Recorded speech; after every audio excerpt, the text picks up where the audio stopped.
Okay, guys, I am DM Zone. This is Gamers Oasis. We're going to get started with my second live stream of B1 in Search of the Unknown. For those of you who don't know, I've been doing this solo. Currently, the party has just got done fighting a bunch of giant centipedes. Well, 2 giant centipedes. They faced off against a large spider. Which they have not defeated. It's still running around here. It just chose to not engage the party while it was standing there defensively with fire. The priest, Oddberg, went ahead and lit the 5-foot space in front of him on fire, causing a deterrent for the spider, which actually left the scene and decided not to engage in that. I'm going to change my camera angle real quick so we can see what I'm doing, and then I'll go ahead and put my miniatures back out and put torches out and all those things. Give me 1 second.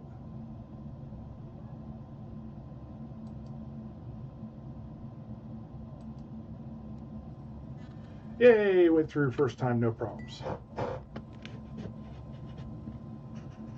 Okay. So we have my dice rolling tray over here, as you can see. I'm going to go ahead and get a few more things cleared out because I have to get everything situated here so I can reach and not have microphones in my way and everything. I don't know where I want to go with this. Oop. Sorry about the crack of noise there. I think this is better. I can reach over here easier. Okay, so we have some characters. Here's the character sheets, as you can see. We have Oddberg, the cleric. He is a level 2 cleric. We have Ranilda, the magic user, also level 2. And we have Indo, the thief, who is also level 2.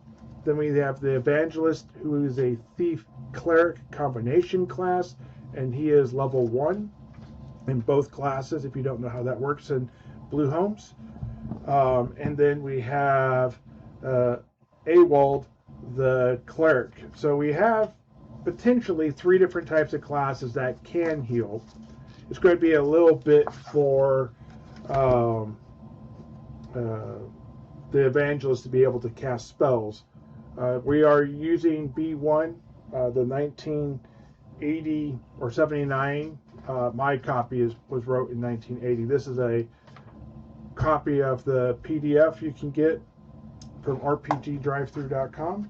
I am an affiliate with that group, but I love the fact that they have legal copies of things. I've got a map in front of me right here that shows it. And for those of you who don't know, all the monsters that are encountered are in these envelopes right here.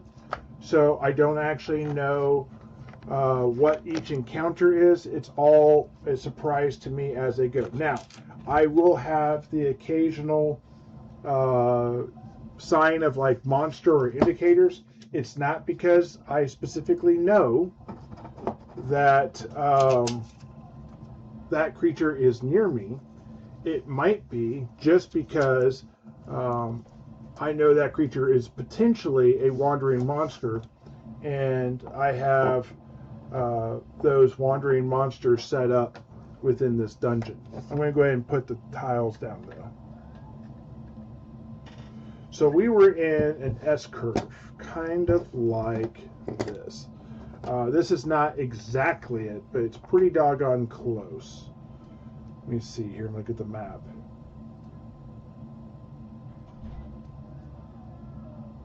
Yeah, technically it goes back this way over here, like this. This is not this fence is not there, but you can see it, and it basically goes like that, and then it goes like this, and it goes up that way. Okay, so I'm going to go ahead and put this back here. The fight with the centipedes was right here in this corner. We have Oddberg right here in the front. Then we have, let me get my combination. Back here, facing the other direction, we have Awald, the other cleric. We have a torchbearer. He has, let one with a bow. So he is traveling with the one with the bow. That is on the 3rd round of its torch. Then we have the guard with Ronilda. Then we have the evangelist, or Indo. So we have the evangelist, and then we have Indo back here. Right? Yes, evangelist is with the torchbearer. The torchbearer, again, doesn't have any weapons, non-combatant, and we have we have Indo with his bow out. Okay, so after they're traveling this way, which is south. We're going to go ahead. They move 60 feet while checking for traps. They're going to continue doing that. They know if this is the direction they were heading, that potentially they're heading back towards a spider. Before I start, though, because they were traveling back towards the spider and they're within 60 feet potentially of where the spider last was, I need to roll a hear noise for the spider. And then if the spider hears it, I need to roll a reaction chart. And using the same rules as I did last time, when I'm rolling for things, I have a purple dice, a pink dice, and a purple dice. Purple, pink. I'll get my finger combinations here right. Pink is Indo. Purple is the evangelist. In case I ever roll those together and I don't indicate which one's which.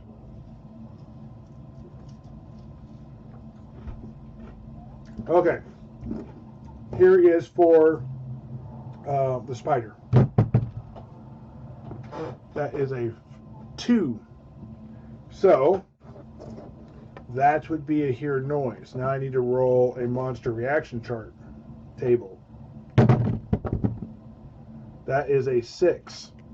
So 6 is good for the party for a monster reaction. The spider is going to be like no and move away. Now what I'm going to do with that is I'm going to sort of have like a progressive scale. So on the spider here, I'm going to go ahead and write that the spider rolled boxcars. And I'm just going to put a +1 next to it for that. If the next hear noise I roll snake eyes, not only is the spider going to come in, but it's going to come in hot, or it might bring someone with it.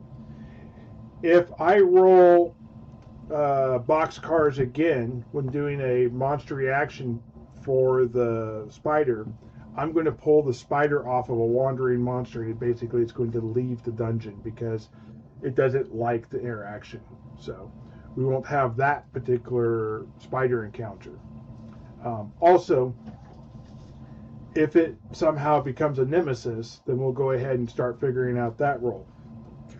If you remember watching the Towers and Opus, I had sort of a nemesis rule where it started out with a D8, and if I rolled a 1, then it dropped to a D6, and if I rolled a 1, then it dropped to a D4, and if I rolled a 1, then it went ahead and added into the adventure itself.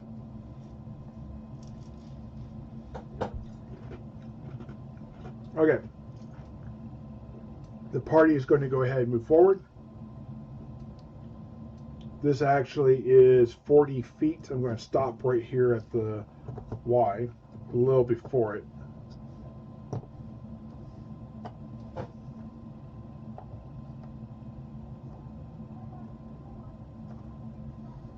The guard is not using a torch because he wants to have a shield and a sword out, because he is there to intercept anyone coming at Ronilda. Ronilda is the 2nd level magic user. So I'm working on a way to get some of this a little bit better as far as my terrain, because I really have too many of these tiles, and eventually I want to move to having homemade tiles, kind of like what this here is, because I feel like that's going to just make it look that much better. I just haven't done that yet. Okay, so For those who were not here last week, over here is a secret door. I'm going to put this right here. The door is busted. I turned the door 90 degrees when it's like, well, you can't see that. I go this way, or I got to do this way? Yes. So it's this way is the problem. And like there. That's better. Okay, so you can see the door now. When the door is like this, it's open. When it's like this, it is closed. Okay? So the door is open. It's actually forced open. It's been damaged because they didn't know how to actually access the room. So they went ahead and they damaged it. I'm going to slide this way because that is just too much that way for my liking.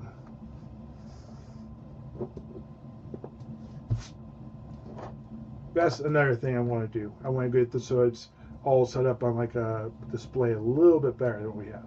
Okay, so the question is, are we going to go back the direction we came towards the entrance and explore what we assume to be an empty hallway where the fight ended, or are we going to go this way? Or we got straight. Technically, we have a straight too. They can't quite see the full length of this, but we have a straight path coming off here. This is they can see 40 feet this way. No. They can see is 15 feet, 25 feet, 30 feet, and then 1, 2, 3, 4, 5, 6. So they can see a lot of this hallway going this way with a bullseye lantern. I'm going to give them this is a 1.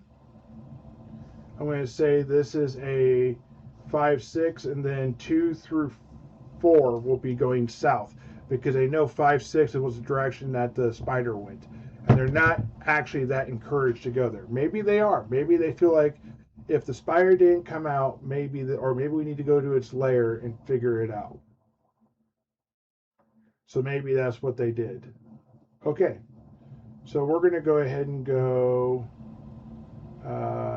east. And I need to look and see where the entrance to these rooms are. Okay, interesting. I'm going to go ahead and put the characters. This is going to slide over like that.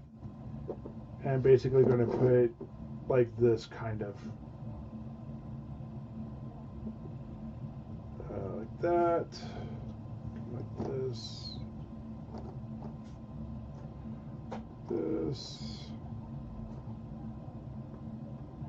and of course you got Oswald looking backwards because that's important to make sure you're not having anything come up behind you.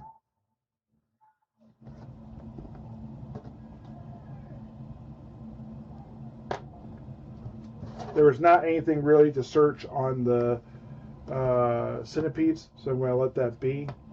This way here has 1, 2, 3, 4, 5, 6. It's actually 7. So, but although on 1, 2, 3, 4, 5, 6. So right here, slide this more this way.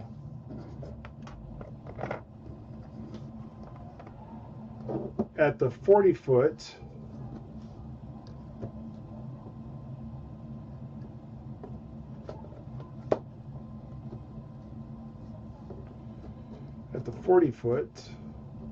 so right here, and at the 50 foot, there are 2 doors. And then this goes off into darkness. They can't see past this other door over here, which is like right here. So the party has to decide what they're going to do. They're going to travel this way. They move 60 feet. 1, 2, 3, 4, 5, 6, 7, 8. So there is 40 feet. We have a door here. Everyone's going to kind of move up. We're going to have the thief come over here.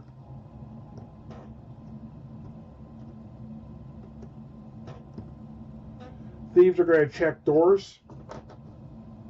I turn this to a 4.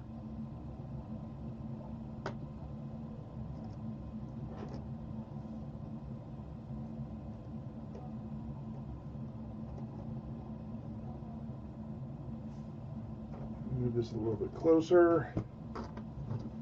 Turn that to a 4. Turn this to a 4.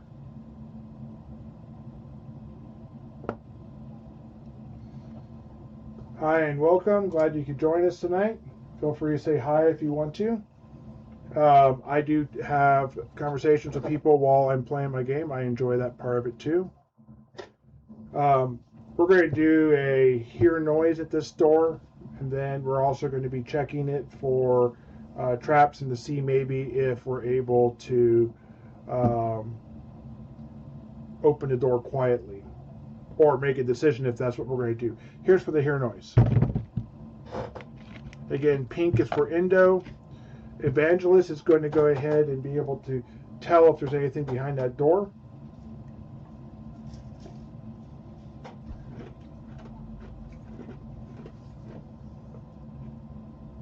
I'm going to say maybe they'll be able to tell based upon the size of the room. Gotta figure out what this is. Room 27 is kind of in that direction.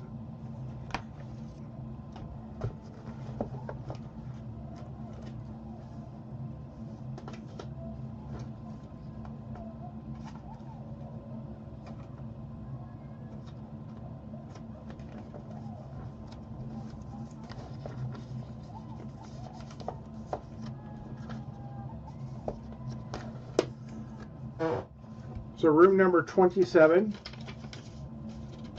I need to pull out the pink card, right?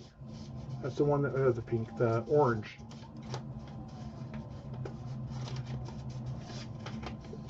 Because the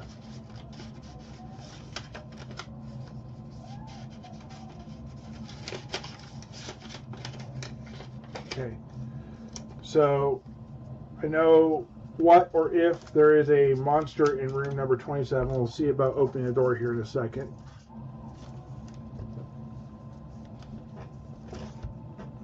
I need to look into and see what special environment stuff might be going on with room number 27.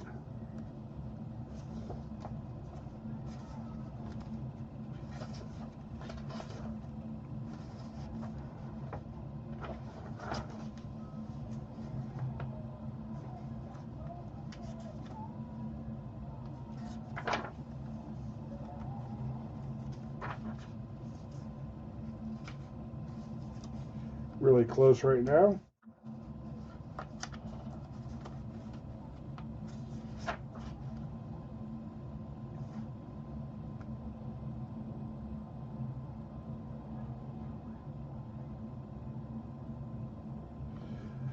Okay.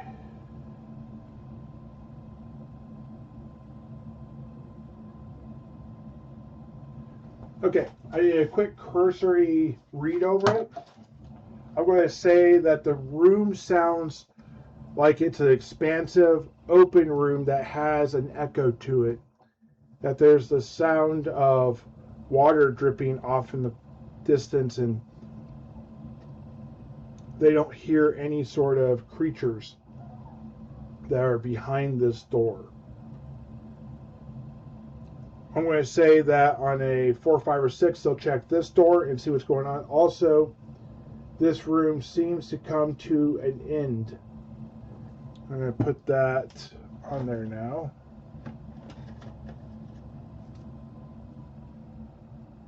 Really can't see it very well. It's like right here. I'm going to slide things down just a little bit.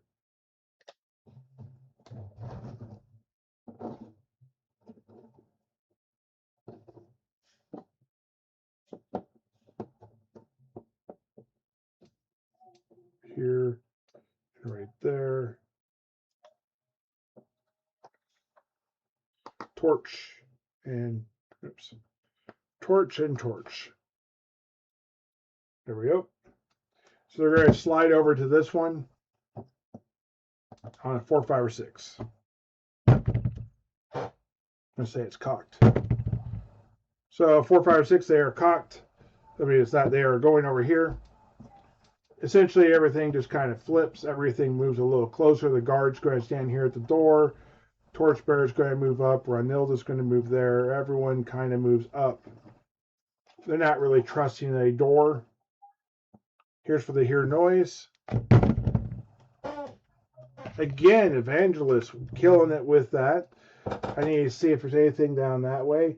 He's going to be able to tell that that is a hallway that goes off into the distance. This here looks like it is a backfill. I'm assuming, what is that? 25.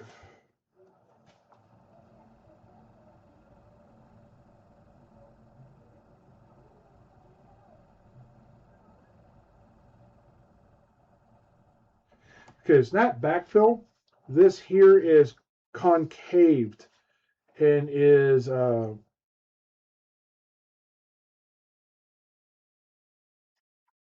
different.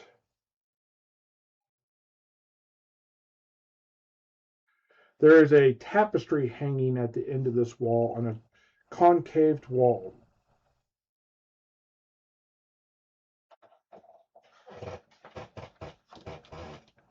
On a 4, 5, or 6, they'll check this before opening the door. I think that makes sense. They feel like they want to go check this out. I'm going to give this a check.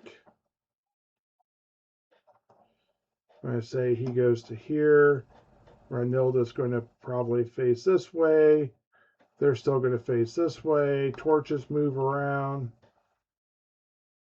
I'm going to say this search is going to be an actual search of the area by those two, and it's going to take 10 minutes. They both roll 5s, so neither one of them are successful. They don't find anything that looks interesting to them. So, are they going to go this way? They're going to go this way. I'm going to say 4, 5, or 6, they go that way. 4, and then 1, 2, or 3, they're going to go this way. My finger's a little bit off camera, I think. So we have south and we have north. 4, 5, or 6 is north. We have a 5. So they're going to go down the hallway. I'm going to go ahead and pull this, and we'll just kind of move things around. I don't need this long of one right now. Part of what I'm saying about I have too many of these, like I have that 4-inch one right there, and I have 4 more 4-inch ones. I'm never putting 4 or 5 4-inch ones up there at the same time. I just don't foresee that happening. Okay, so this here is 2 spaces, which this is.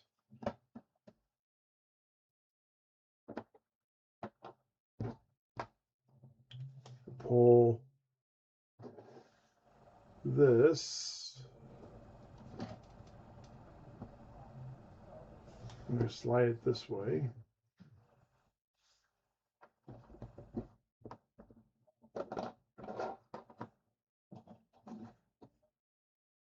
Party's going to adjust. Indo moves back.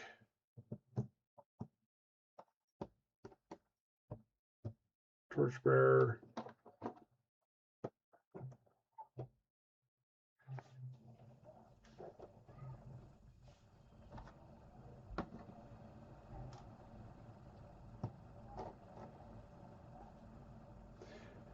Going to go ahead and have Indo help with this door. They're both going to roll their open locks. Here is for Indo. 88 will not be it. And here's for the Evangelist. That is a 12. I have to look that up. I can't remember how low it is. I just know it's low.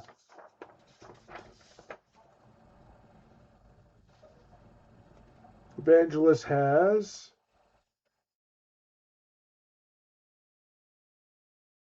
a remove trap of 10. I'm going to give an extra % or two, 5% really, because of the nature of the doors. Oh, I apologize. If you hear my phone, I am on call today, so my phone will beep a couple times, but there's not a lot I can do about it. Okay, so this door is going to open. There is not anything there, but there is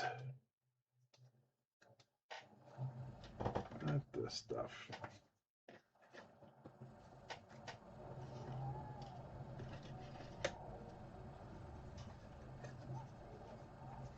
Okay. But there is a turn.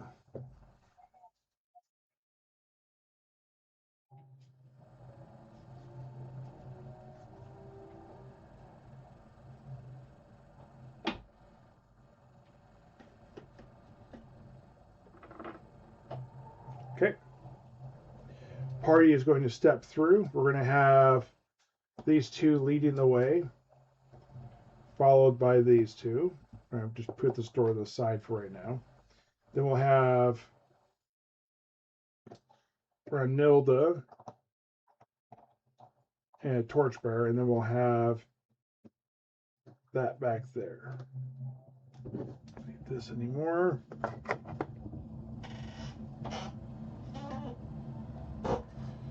Okay. And then we're going to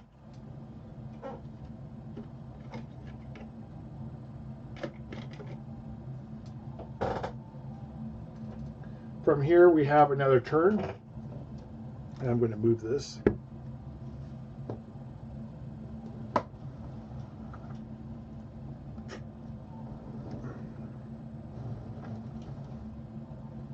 Where's this going?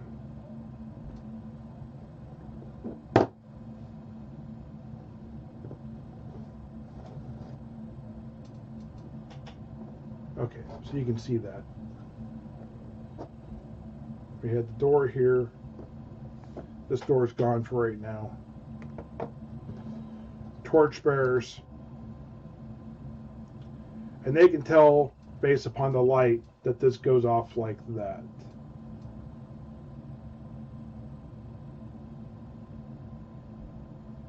Yes.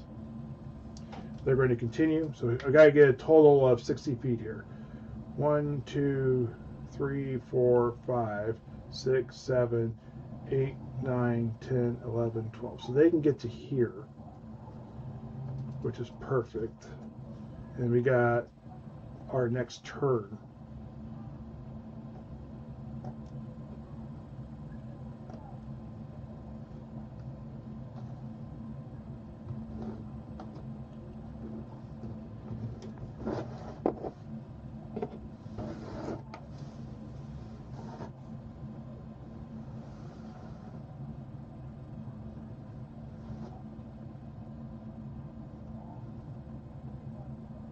Okay. So we know there's a walkway over here. Goes to 6th turn. This gets jumped to a 6 over here. I need to roll an encounter, wandering monster. I rolled a 3. I'm going to go ahead and say that they find that there is some spider webbing that was here that has been recently broken through, that went across this hallway here, this pathway, and is excuse me while I fix this real quick, has been breached, so they're not interfering with anything as they travel through, but they do see that that was there as being a thing in the way.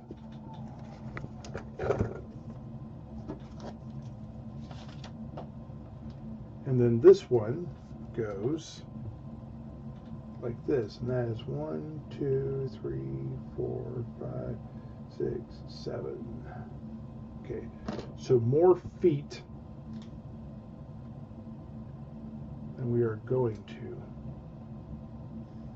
we're going to slide this way.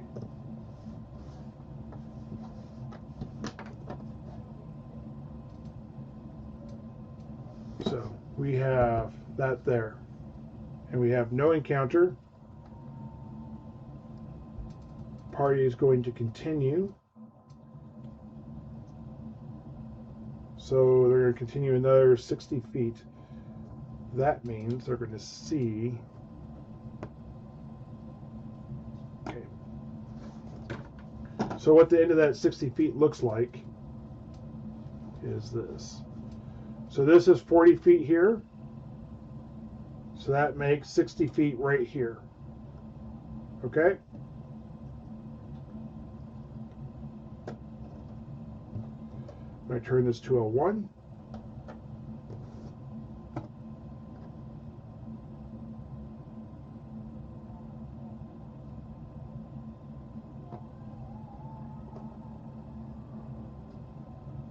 Turn that to a 1. Turn the counter to a 1. And then I'm going to show you the rest of what they see this way.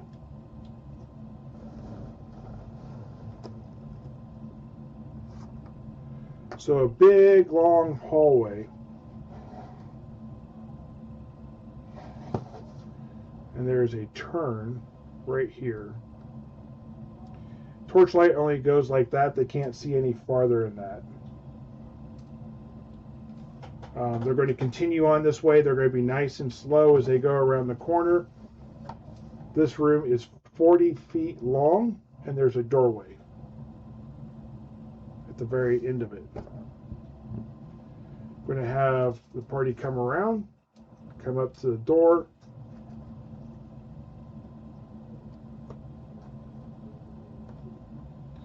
Going to kick that to a 2.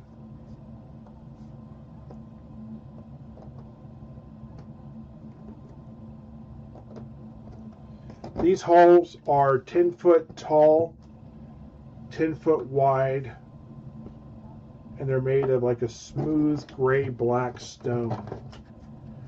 And the hallway is, okay, that's good, dusty, and has okay, it's perfect, and has a like a sort of a stale air smell as it starts to move farther back into this, and they have several doors behind them. They've not been pitting doors shut, so the only door that will remain open is that secret door that they busted.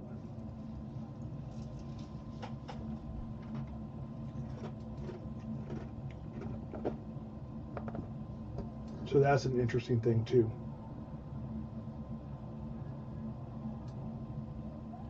Okay, we're going to do a hear noise check here.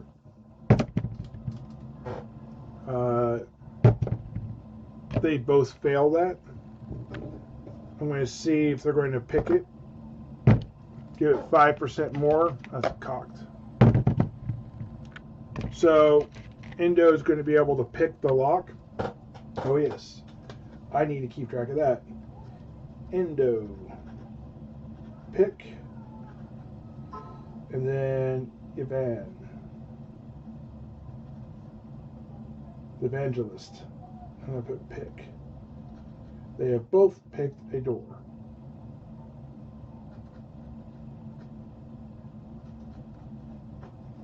I give situational XP for thieves that pick doors. I give that for anyone that disables a device, for traps, whether you're doing it by brute force or you're doing it with improvised tools or proper tools like thieves' picks and that type of stuff, using logic in that. So we do get the door popped. It does open up for them. They are remaining silent, the most important thing in this thing. There is another hallway, and as they spend the last 10 feet or so of their movement, because they had moved 40, I'm going to go ahead and say that they get 10 feet through this doorway before it before they have to make another decision about movement. And they can see down it. At the end of this hallway, there is a door.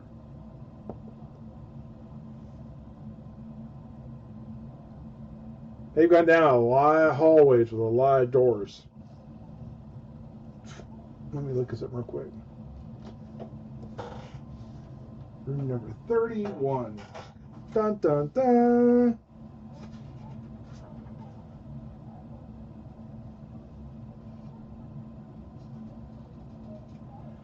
Okay. Well, I don't know about this room. It's way too much text to read. We're just going to go ahead and move over here and see how, again, we're checking for traps, poking, prodding, that type of stuff.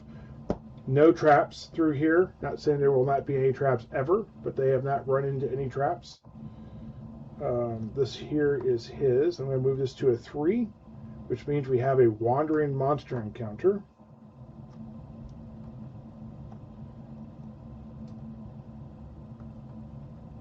I'm going to leave these two facing this doorway here.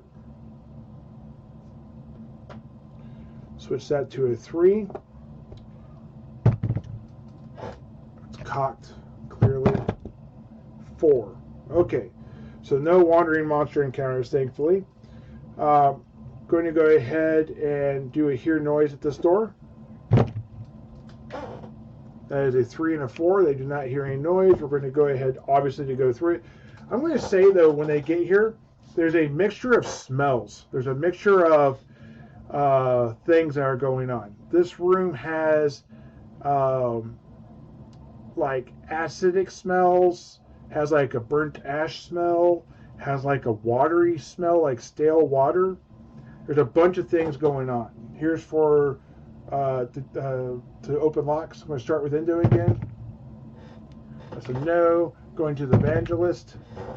That is a 17. That is a failure. Going to go to Brute Strength. Need a 1 or 2. That's a negative. And then we'll give it... we'll give Oddberg a chance to bust the door. It's cocked. No. Then we'll have the Torchbearer push on it, because why not? Okay, he's able to finally get it. Enough sand got moved. They're able to bust through the door. Able to get through it. This is a good thing. I'm going to go ahead and switch cameras real quick. Yes.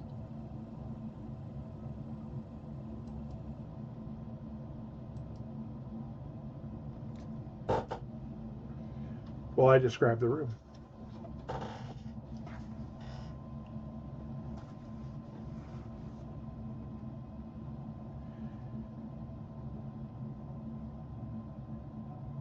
Although the walls are the same as everywhere else, a rough blackish stone, the floor of this room is covered in ceramic tiles arranged for mosaic fashions. The majority of these 1,000 or so tiles are golden brown in color, but the patterns of white and black tiles appear in various spaces, enhancing the various decorative and lines throughout the room. While seeming purely decorative, a little bit of my own word editing there, they seem to carry maybe a mysterious message into what they mean. This room is massive. Does it say how big it is? Or do I gotta count?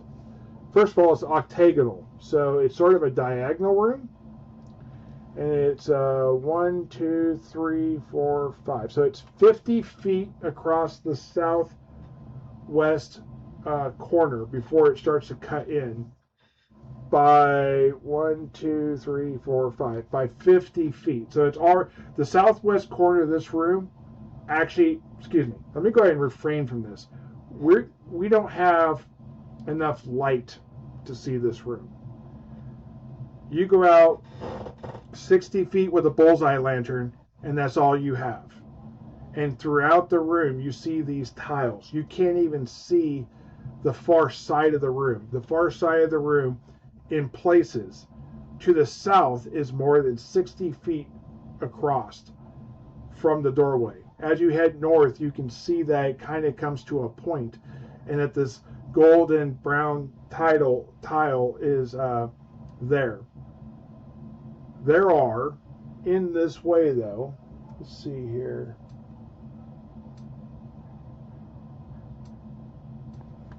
I have to, man, let me look at the actual map inside this book.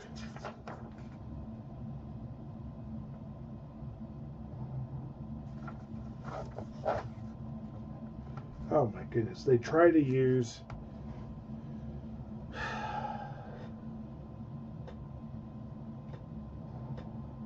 I can't read the rooms. Let me see if I can pull the map up on my thing. My printer does not print this room in enough detail to see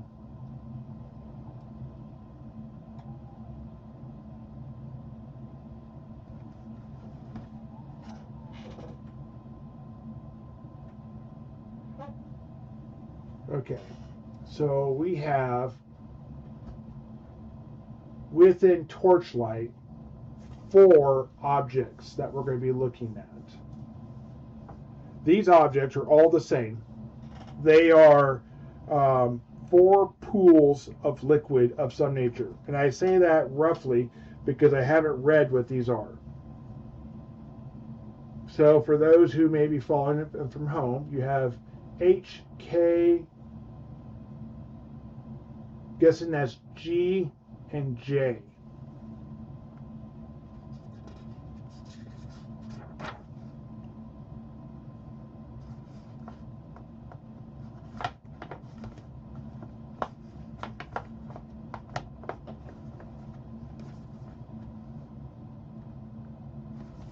Okay. So we're going to look at G. G is completely dry with no trace of liquid in it at all. And there is no indication or clues if any sort of liquid was ever in it. The basin itself seems to be some sort of yellow ceramic origin.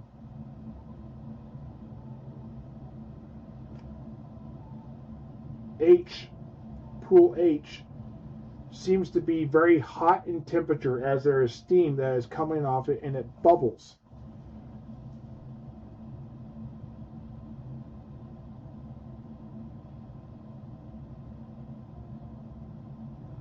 There is a white crust that is built up around the edge where the water has calcified after drying. Now we need J and K, right? Yes. J. This pool is full of green liquid of various shades with a swirling pattern evident on its surface. It has a fruity smell.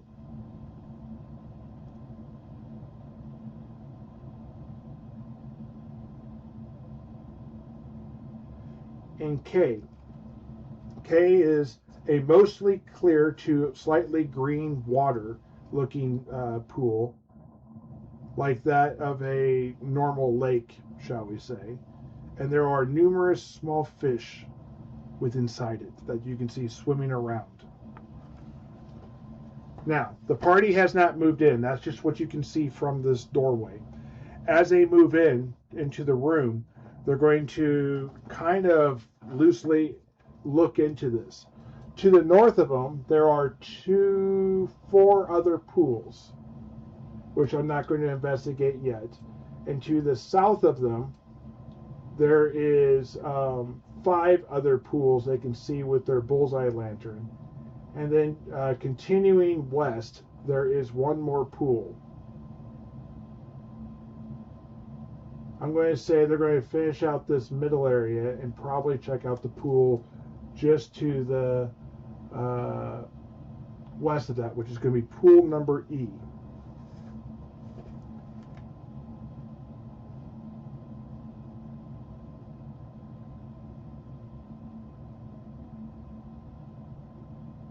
All right, so this pool is going to be clear.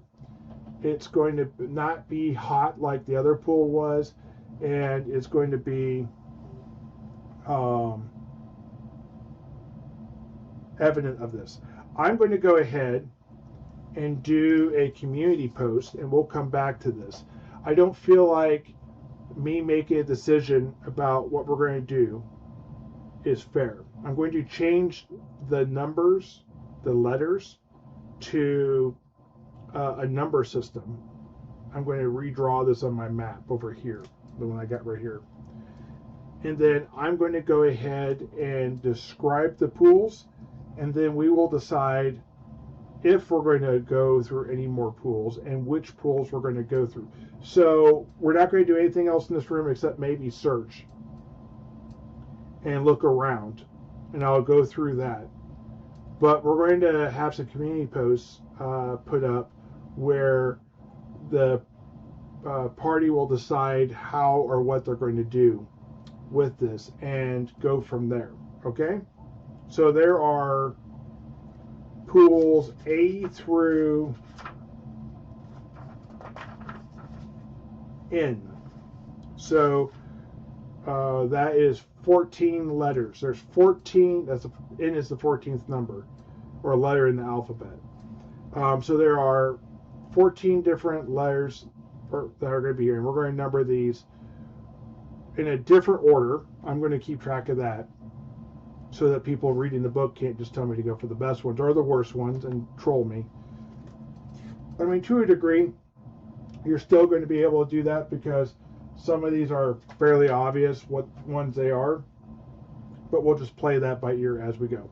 And we will go ahead and decide how many and if and which ones we want to go through. So look for that in the near future. Now, I'm going to spend 30 minutes searching this room. That's going to take us to a 6. That's going to burn yet another torch. So we are on our second torch this round. That is 3 torches in to this dungeon. And I'm going to roll a modified dice, 1 through 3. I'm going to do it twice, and I'm not going to say which character it is because I'm going to have a bunch of people searching. But I'm going to roll 1 through 3. Something's found because we got everyone searching, looking around. They're spending 30 minutes in this very large room, and we'll go from there. That's cocked. So we do get, I'm going to say we have a total of 9 people here. I'm going to roll a d10. So it's going to be Oddbird that finds what this is, which is number 36, maybe? Look.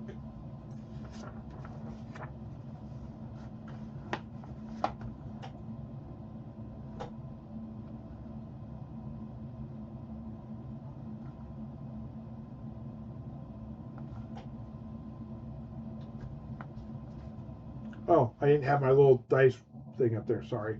Let me switch my cameras again.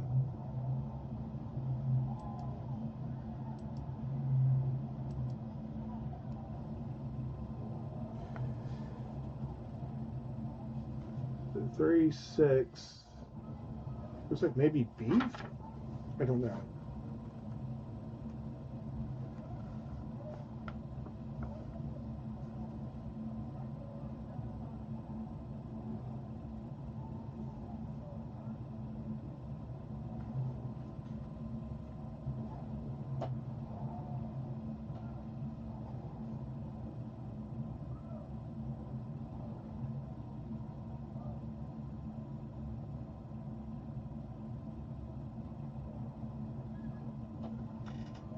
Sorry, I'm looking at something real quick.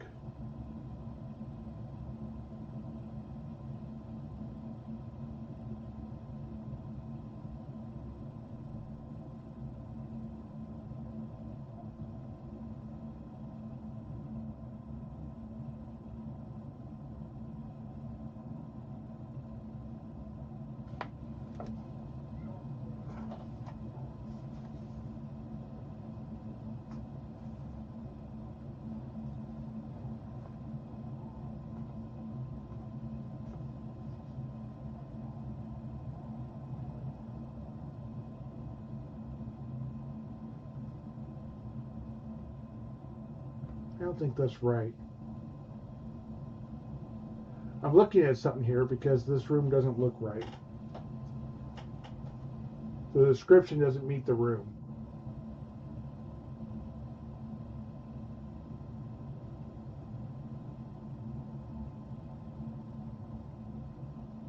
You know, I think that's a 31. Again, I wish that numbering makes more sense, being based off of that room was 30.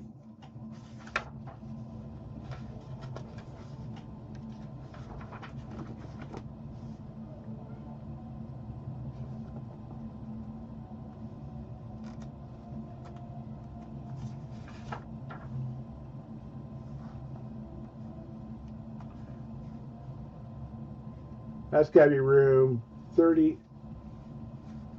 What in the heck? Is there a 31B?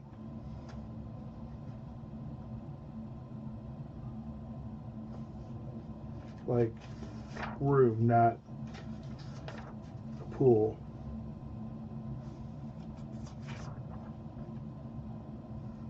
It's got to be room 32. Okay, yes, this is it. So they have found a secret door on the eastern wall, fairly near where the entrance to the room is.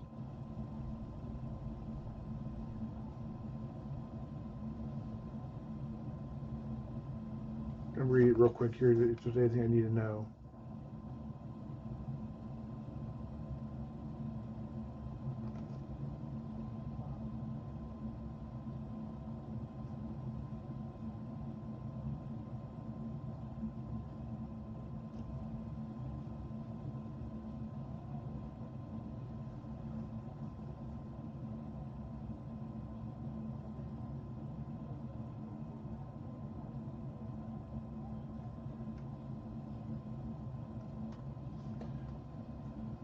Okay, there's a lot of text in this room.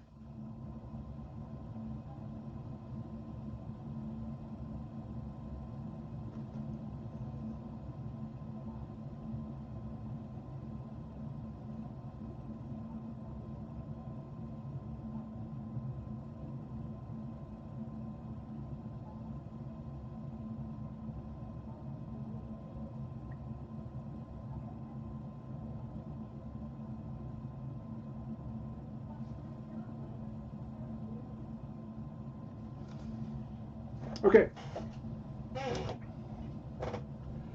So I'm going to do sort of a room here real quick. This by no means is the entirety of this space. But I'm going to say right here, there is a secret door. And you're going to have Ranilda and the combatant right there.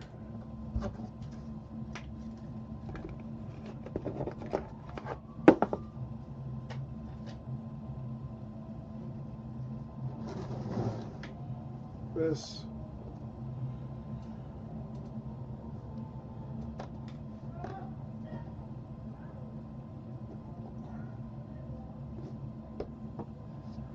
So they are going to try and find a way into the secret door. They have found the secret door. I'm going to do a remove traps. Here's for the evangelist first. So 23 is not going to be it. This is going to need a 15 again. Here's for Indo. Indo roll a 91. So again, they have not found a way. They don't have a elf or a dwarf to be able to help them. They can either try and find what by using some sort of like trickery. There's not, unfortunately, a lot of trickery with secret doors that are open from the wall. So they're going to go ahead and try and force the door open.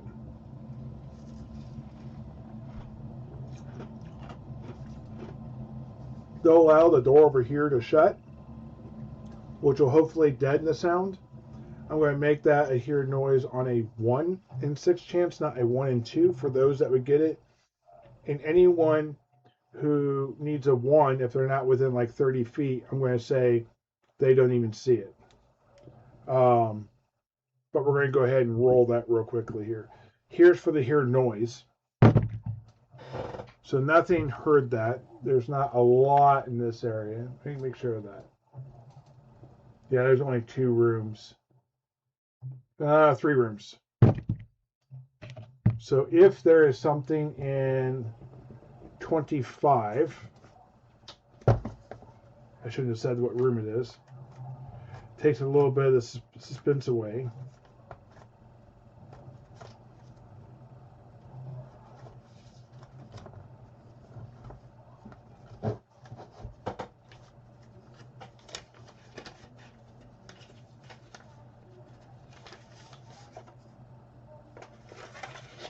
Okay. Just because I'm not going to let onto it,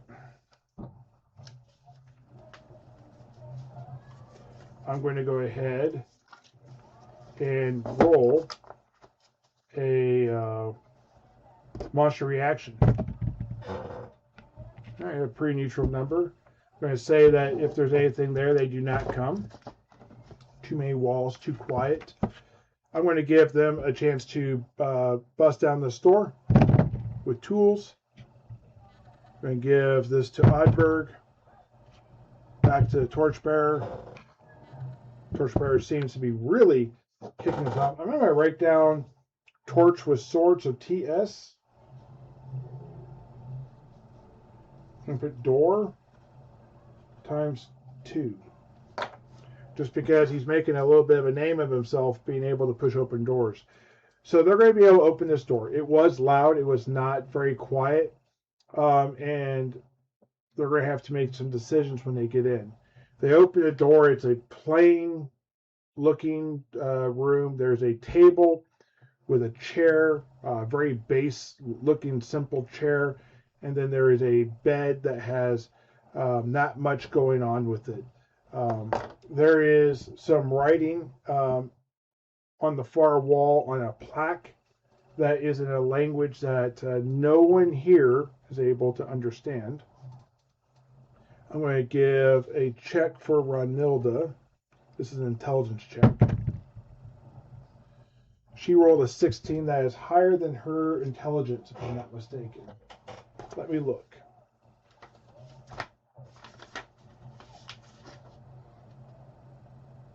Nope, that is her intelligence. So with a 16, what I'm going to say is that she knows that this is going to require a read magic spell to be able to understand the writing on the far side of the room. That this room is, that writing is done in magic. She does not have that spell prepared, nor does Oddberg, the only cleric that can cast spells.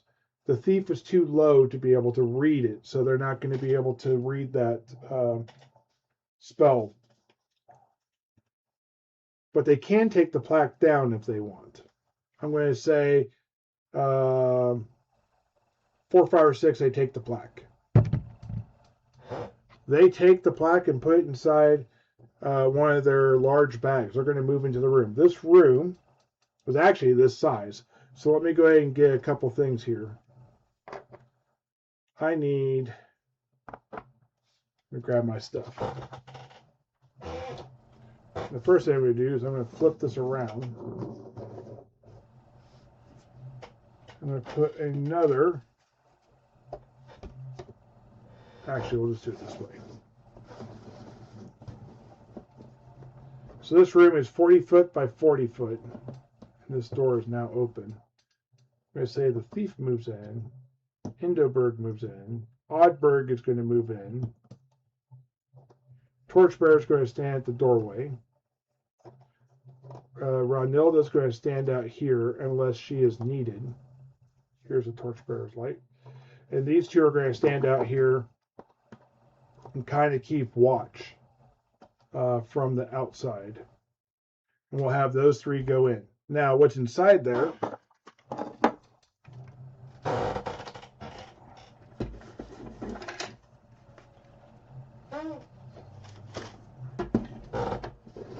And I've got a lot more terrain stuff I've been painting up. This is one of the things I've been doing. Is there is a simple chair. There is a table. And I don't actually have a bed. We use these sandbags as a bed. Over here there's a bed. Now I need to read what's in this room specifically. This is where I need to have, I'm going to switch cameras. This is where I need to have like a little intro where I can take an intermission for like 3 minutes. Or if I'm doing my own game, I don't have to read because I just know it. But that's not a thing I know very well at this point in time. This is a module I have run before, but I have not run in, shall we say, a very long time. So the decor is rather pleasant, although uninspired. The floor is almost a striking aspect of the room, as it is a continuation of the colored mosaic pattern of golden and brown from the other room. The white and black, which are evidently adjacent to the room of the room with pools,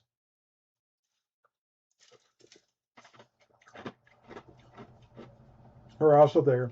There is a minimal amount of furnishing in the room. There are 3 chairs, a makeshift desk. I'm going to get 2 more chairs.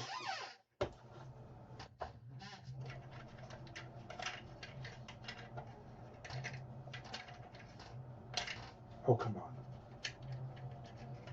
1 chair.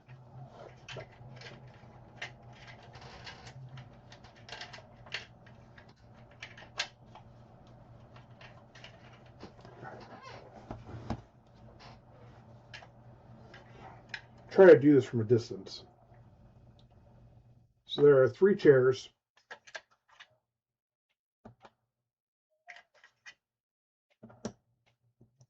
There's a chest.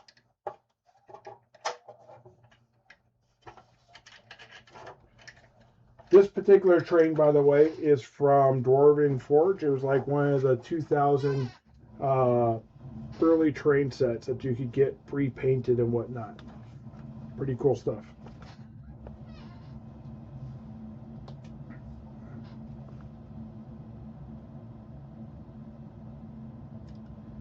There's a battered old table on the far side of the room.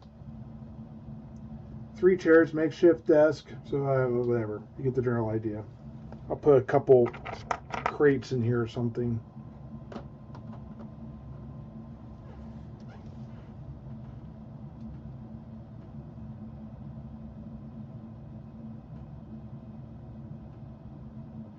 There's a picture frame hanging over the desk showing 2 figures standing next to a warrior of impressive proportions. A warrior of impressive proportions and a wizened magic user in a purple robes. It's actually very beautiful. The words on this plaque below the picture, because the plaque was actually attached to the picture, so I'm going to say it took the picture itself, are written in a language that you can't read unless you can read magic. Or another language which the party doesn't know.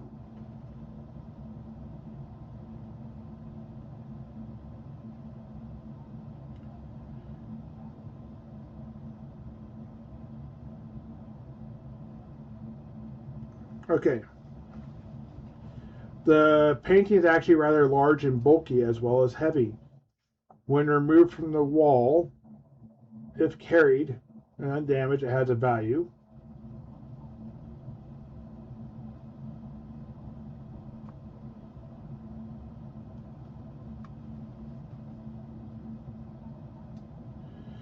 The desk in the room is mostly empty, except for several attached sheets of various notes written in what appears to be Elvish.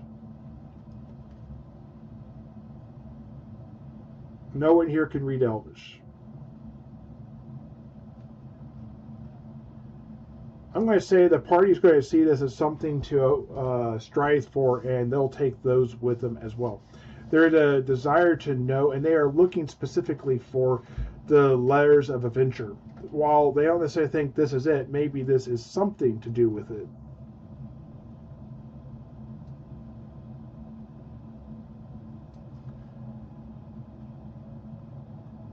One of the doors, though, is locked on the desk.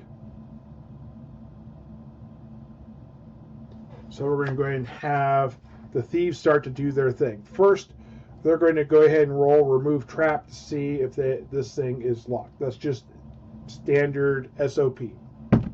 They're both going to give it a once over. We have a 69 with Indo, and then we'll do it again with the Evangelist. Evangelist is going to have a 27%. Neither one of them are going to see it. I'm going to roll 4, 5, or 6. It's going to be Indo that tries it. Okay, so it is going to be the Evangelist that's going to open it. Here's for open lock, starting with Evangelist. 13 will do it. He's going to pop open the lock, and when he does, there's going to be a bellowing of gas. And this room is going to become incredibly stagnant, and there is no save, and it's going to push everyone out of the room. I'll read exactly what it says. The locked drawer of the desk is well secured, and any attempt to tamper it except with a successful remove trap by a thief will cause a release of a terrible emission, which will be so penetrating it will drive all characters from the room for a long period of time. No save throw allowed.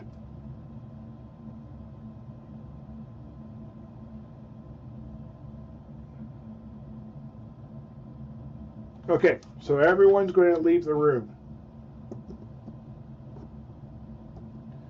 This room is impenetrable due to the emission that comes out of that room. Oops, let me go ahead and switch cameras again.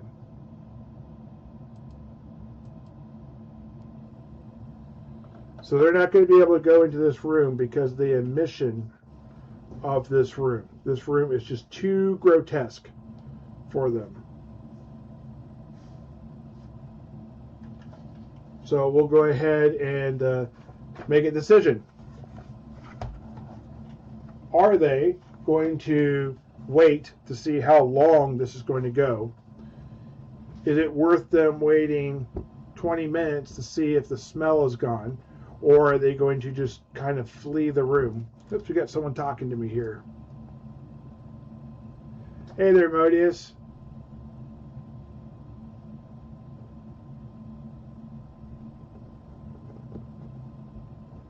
Is it lagging?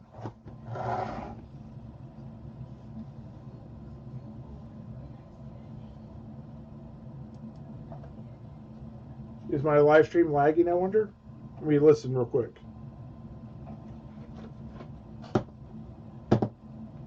Someone says gibberish, and I haven't had a lot of people sticking around, so I wonder if I'm having an issue with the audio.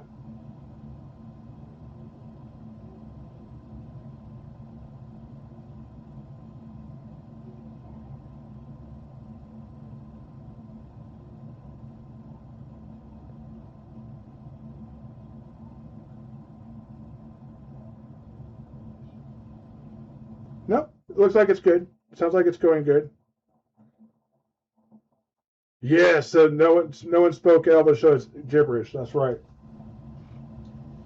Unfortunately, Elvish might be a language they want to learn. So I'll go ahead and I don't know if you guys kind of were able to read the notes there. I'm going to see how long they want to last. I'll leave it up to Mobius here.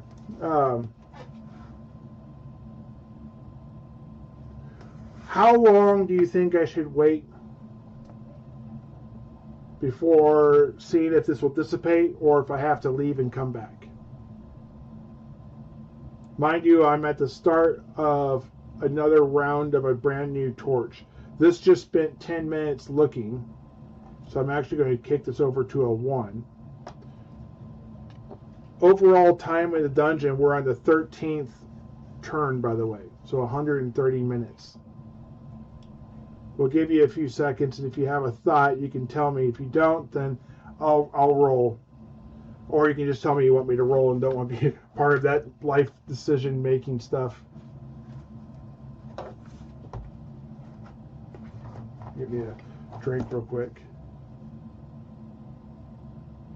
It could be a couple of Wandering Monsters checks. Yeah, and yes, it has been. Every 30 minutes is a Wandering Monster check, and we have had one Wandering Monster so far, so we're due for another.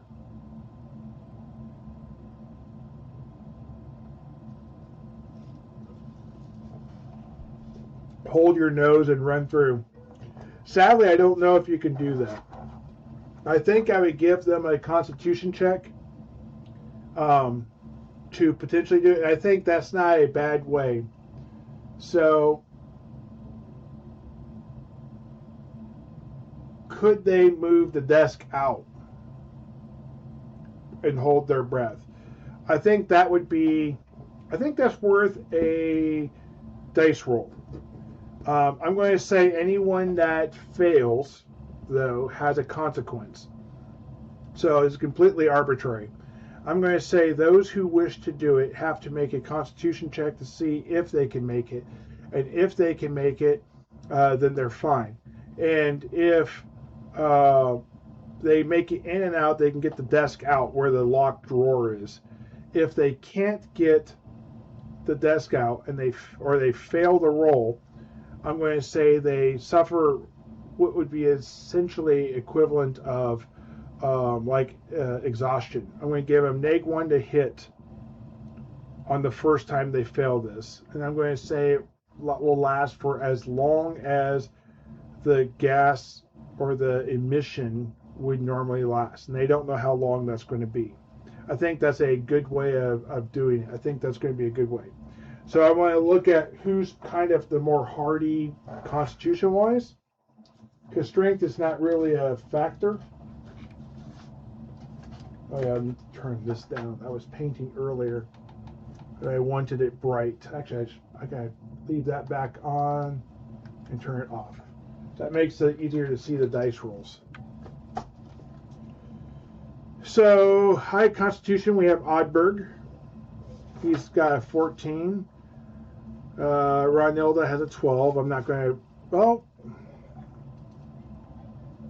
we have Indo with a 15. He actually has a con bonus. Then we have the Evangelist with a 12.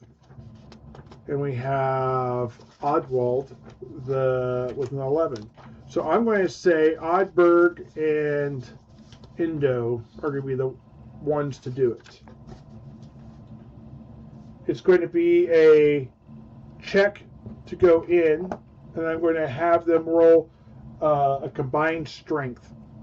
So I'm going to average their strength and try and roll below it. And that's just to move the desk. If they fail, it doesn't mean they can't move the desk. It just means they have to make a second Constitution check. Okay, here's for the Constitution check of Oddberg. He has a 14. He is good. Here is for Indo. He has a 15. Woo! We are good. Now, strength. This is where it's going to be bad. Oddberg has an 8 strength, and Indo has, he has a 15 strength. So we're doing pretty good. So 15 plus 8 is going to be 23. Halved is 12.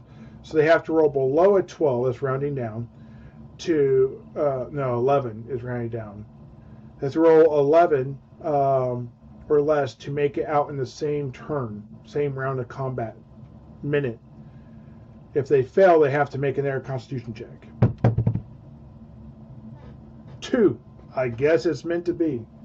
Now, the way I read this, there is no more continued gas that comes out. It's just that room is inaccessible for the amount of time. And everyone is out, gasping for air, recovering.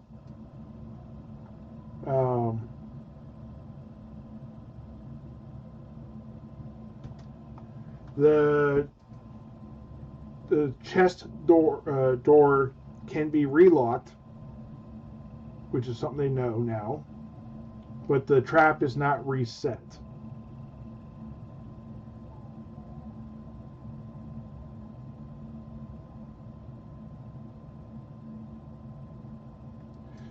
So what is interesting here, they talk about the fact that you only get one try, and if you fail, you have to go level before you get another try. It says the lock cannot be opened by him, however, or her, really. Access to the drawer can be gained through dismantling the desk.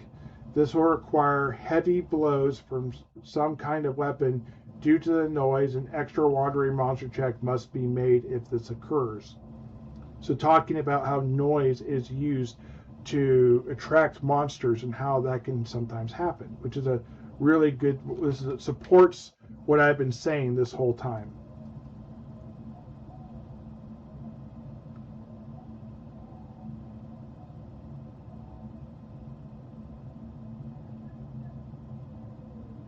Okay, so the contents of this drawer is rolled randomly. This goes back to playing. I'm going to switch cameras real quick, and then we'll switch before I roll.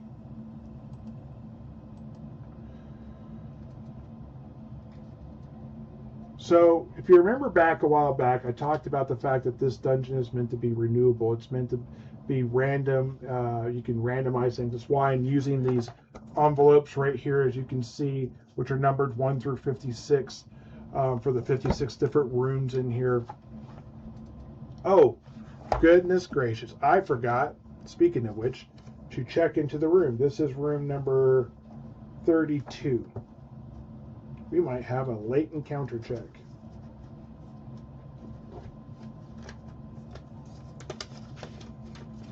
I will figure it out if we do.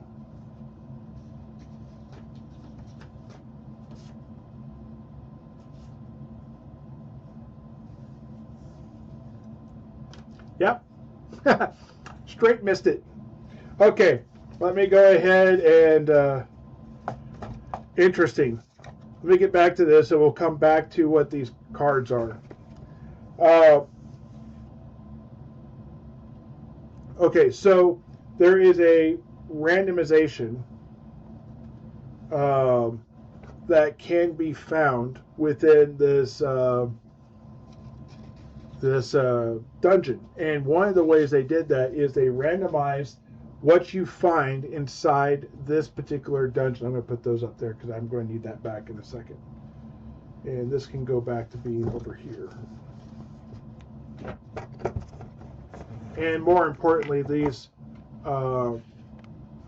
particular cards won't be reused. Okay, so I'm going to roll a d12, and there are 12 different possibilities. And I will say, just so you know, that there is a possibility that nothing is a thing you find. Kind of like when you're on The Price is Right, the Celebrity Feud or Family Feud, and they give you all those options. One of the things you can say is that nothing happens. That is an option for this. I'm going to go ahead and switch camera angle so you can see the dice roll.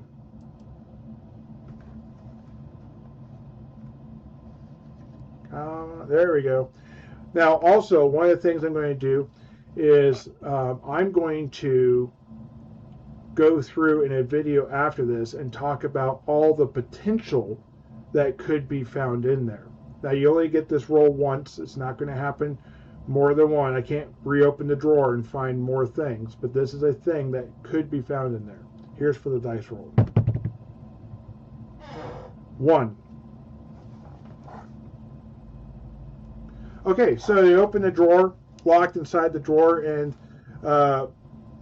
as the drawer opens and they get inside it, there is a potion that rattles around the drawer that makes itself very clearly able to be seen. And I'm going to go ahead and write room 32 number 1.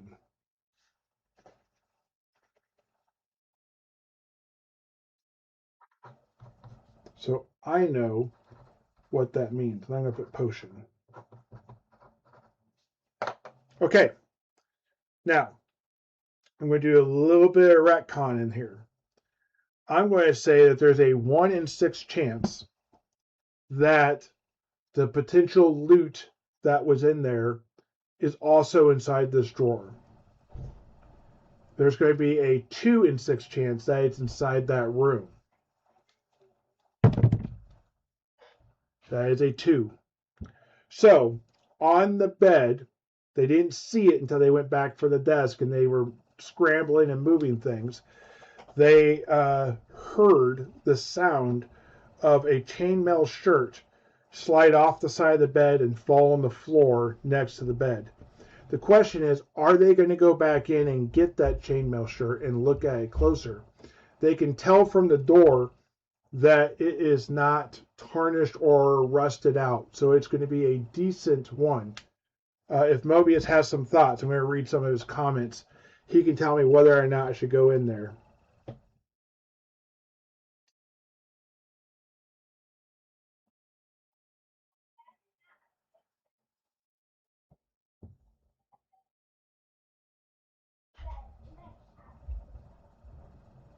Yes, Axe does the same thing. The only thing it does is it causes a hear noise check or potential wandering monster type of thing. I do it a little different. If you're using the Axe to bust it, then anything in that area could come over and watch or come to that area. But if it's outside of 60 feet and you're being like pushing open a door, there's a chance that someone could hear that door open. I give them a hear noise. On using your Axe, they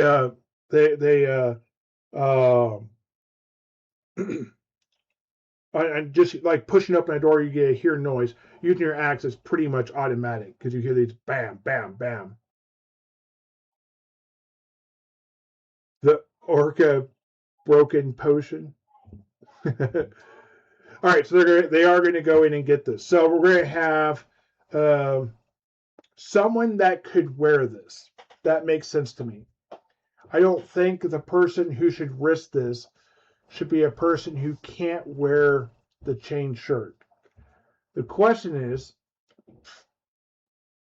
who would want it? So,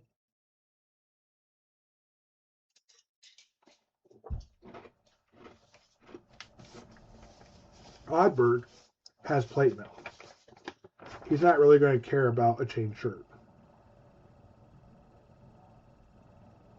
Oddwald has a chain shirt. The Evangelist can't wear chain because he's a combination class. The highest he can wear is leather. Indo can't wear it, and Ronilda can't wear it. So the one that could wear it is Ronilda's guard. I don't think Ronilda is willing to risk that, but she probably really wants it for her guard. So, who would be the most likely to help Ronilda? Oddberg is an idealist, and he is innovative, and he has known Ronilda longer than anyone else.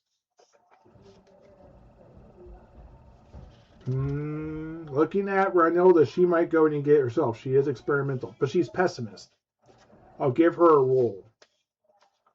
Indo would be a likely candidate. He knew her from the first campaign, and he is a defender and driven.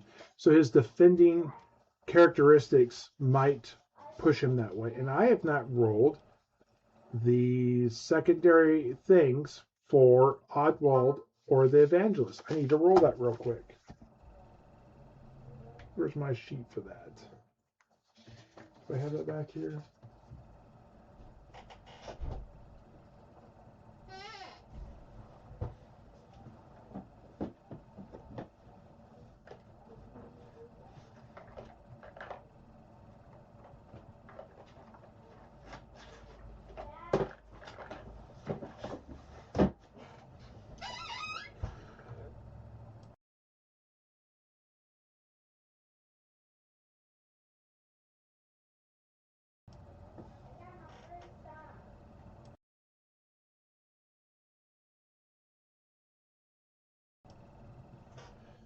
Okay, so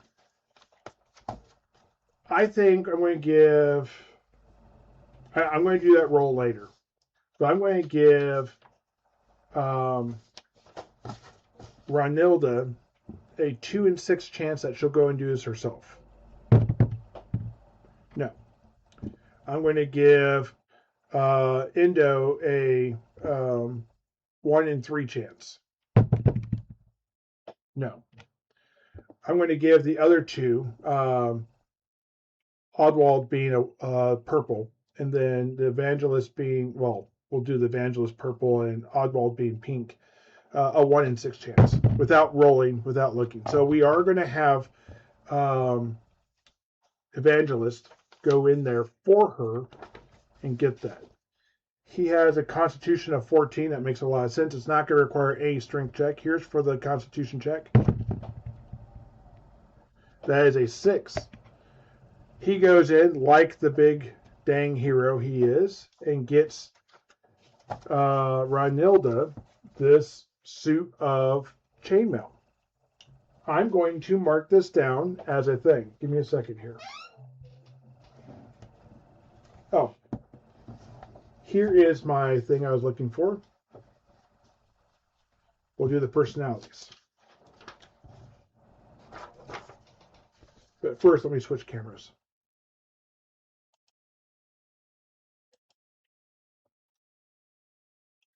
Okay, so the evangelist has gone in there and gotten this suit of chainmail for Ronilda's henchman.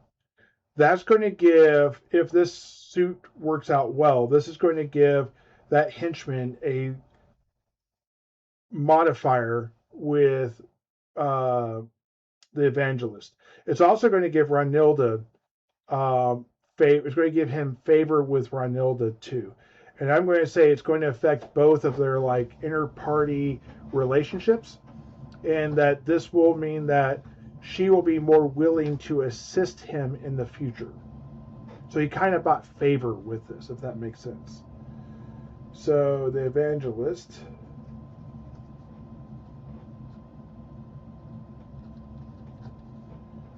I'm going to put chainmail. And I'm also going to say that when he puts the suit on, that nothing drastic or crazy happens, and he feels like he is well protected, but we will figure that out later. But it definitely, by all appearances, has not seen any weathering or damage done to it, and is going to be, it's very well cared for, shall we say. So during that donning of the armor, that's going to tick over another turn. So it's going to go to 2 on all the counters. And while he is donning this armor, I'm going to give him a luck roll. I'm going to say that an encounter happens. But before I do that, I'm going to go ahead and do the personalities. So let me go ahead and switch cameras real quick. So let me go ahead and set this aside.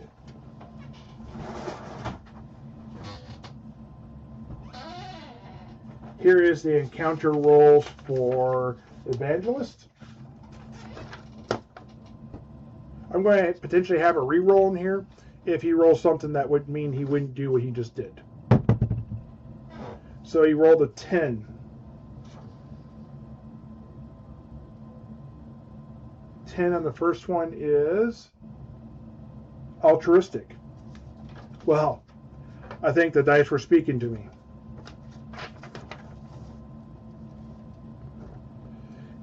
Altruistic, for those who don't know, is a person that is willing to do something for another person without the expectation of payment or getting something from it.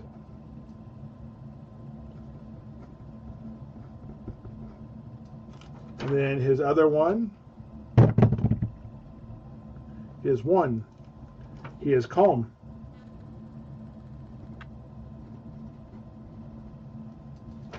All right, now we're going to go ahead and roll for Awald. He rolled an 8. So he's a virtuoso.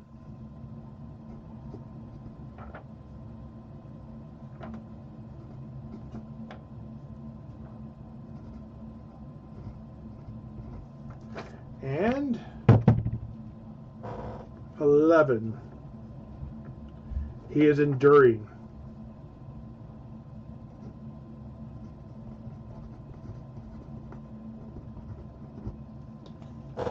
Very good.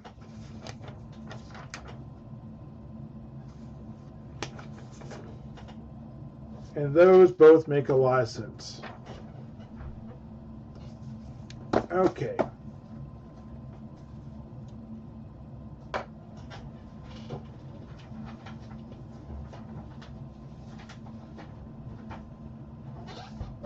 We are not needing to be super lucky. I just need to roll higher than a 10. 17. We are good. Everyone is in the same room. I'm going to go to a bigger tile. I'm going to take this tile and break it down because I don't plan to necessarily come back here right now.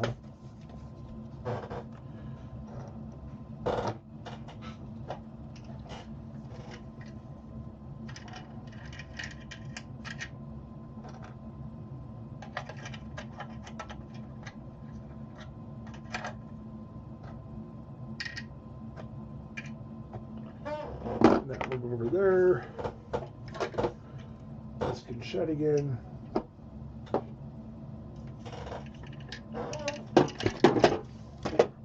They're inside a big room with a bunch of pools. Oops, I forgot to put it that way. I'm going to go ahead and use a bigger tile.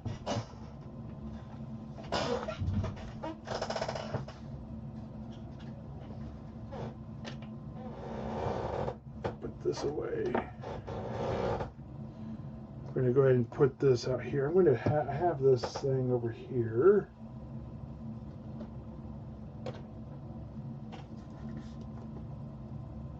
I'm going to put this little terrain thing right here, and that's going to be a pool. So over here is a door. They were kind of milling around the door. Over here is another door. I'm going to roll an encounter check or a luck check for every person in the party. We know kind of how they group up, so I'm just going to be rolling for the PCs. Here's for Oddberg. 12, he's going to be fairly lucky, so he'll be over like here. And then he had, I'm going to roll for the Evangelist. 13, he's going to be standing next to Oddberg, kind of like this. And then we have a 19, that would be next character down is Indo. So Indo is going to be like over here. And we have a 16, we're doing really well. This is for Ronilda. So Indo and Torch with sword. Over here. Then we have Ronilda with her bodyguard. And she rolled a 16. So I'm going to say she's like right here with her bodyguard. And then the last but not least is Oddwald. So Oddwald's going to be the closest. He'll have his torchbearer with him. And he's going to be basically standing right there. These torch lights are going to go to a 2. Trying to get everything on board where you can see it better.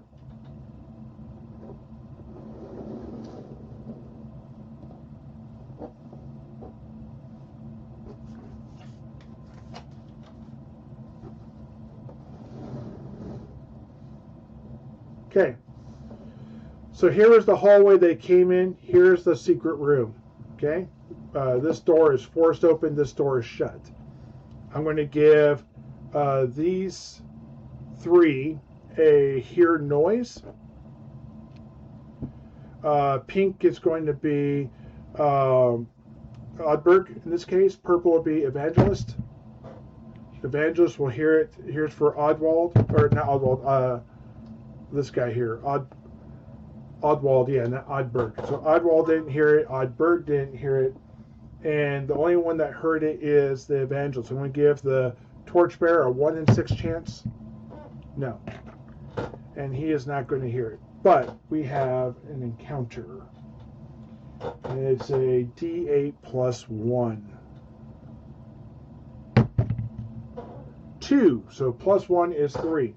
I'm going to give them a monster reaction chart.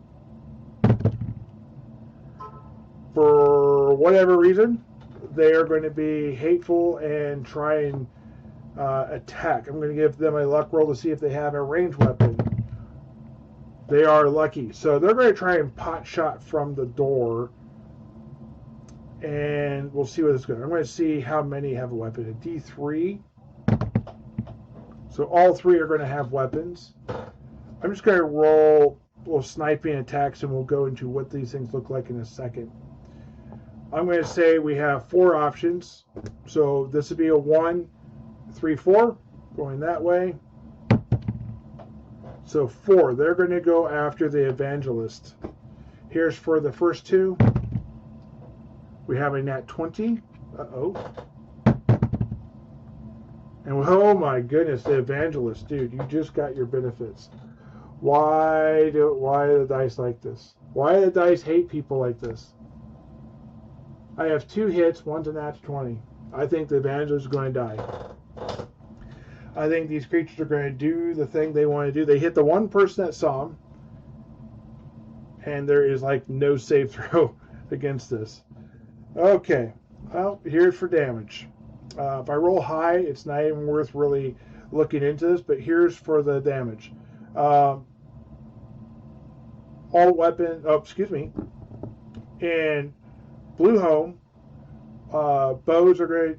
these bows are going to do a D4 because they're going to be light weapons because the creature is small. It has 4 damage, and then the third one, that was the crit. So crit for 4 plus 4. Yeah. Unfortunately, that is the evangelist. The evangelist is going to die. He just got that benefit. How unfortunate. And he has no constitution bonus. He couldn't even survive that. He had a D5 hit points.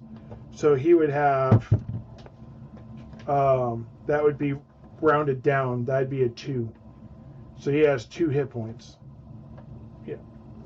The evangelist dies right after literally doing a great thing for the fighter that joined the group, which means that they will probably do something good for him, and we'll have to figure out what we're doing with that. But there are 3 small arrows. 2 strike the evangelist strong and hard. The evangelist is going to fall next to the pool here. We're not even going to express what the pool might have been. And he's going to fall down and die. Let me see what time it is here. We are doing good for time. We are doing pretty good for things. So I'm not going to stop it there. But after that, they're going to run. Is the party going to give chase? They just saw Indo die from 3 arrows. Here is if the party's going to roll. I'm going to roll this as a wild dice.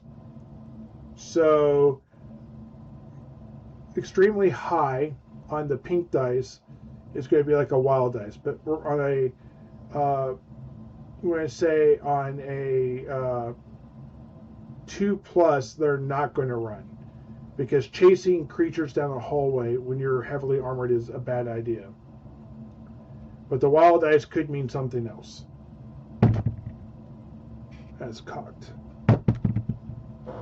So the wild dice is low. They did roll a 2. Is there anyone that's able to catch him? Indo potentially could. Is Indo willing to risk that kind of thing? I don't think Indo is willing to chase things off into the dark by himself.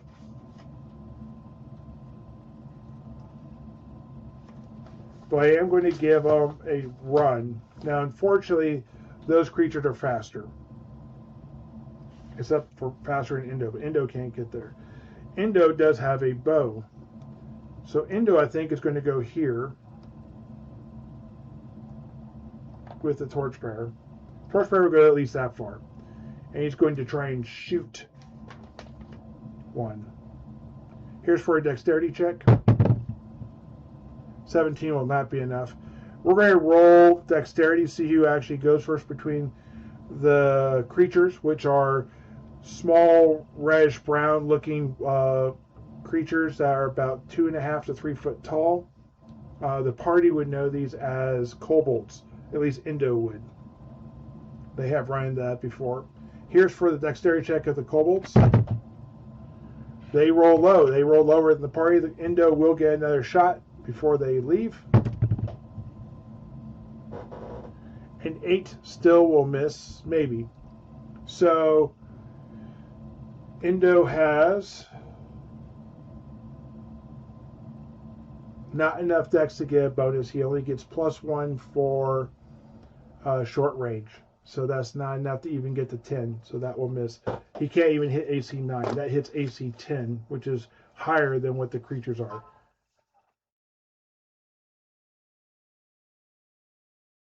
Looking at what you said here.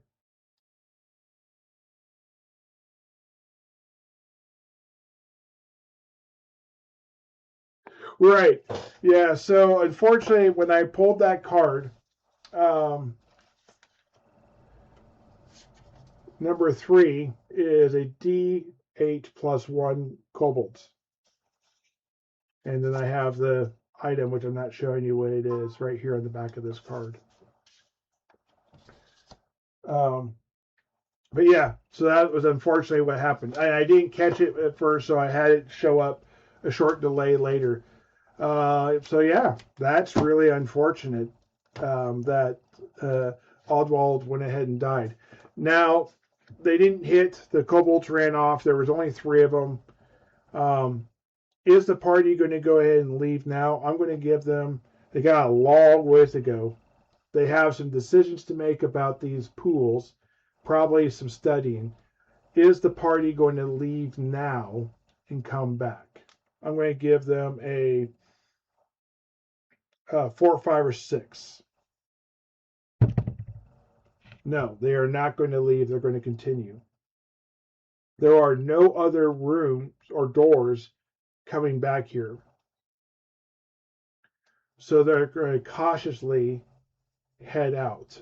Now we had combat, screaming kobolds. I'm going to give the spider a hear noise, since they are still close to the spider. That is a no. So they're going to come down these hallways. I'm not going to go into it directly. I'm just going to kind of re-describe it as I go back. So we have a 40-foot hallway that goes to a doorway. They're going to have to redo this doorway.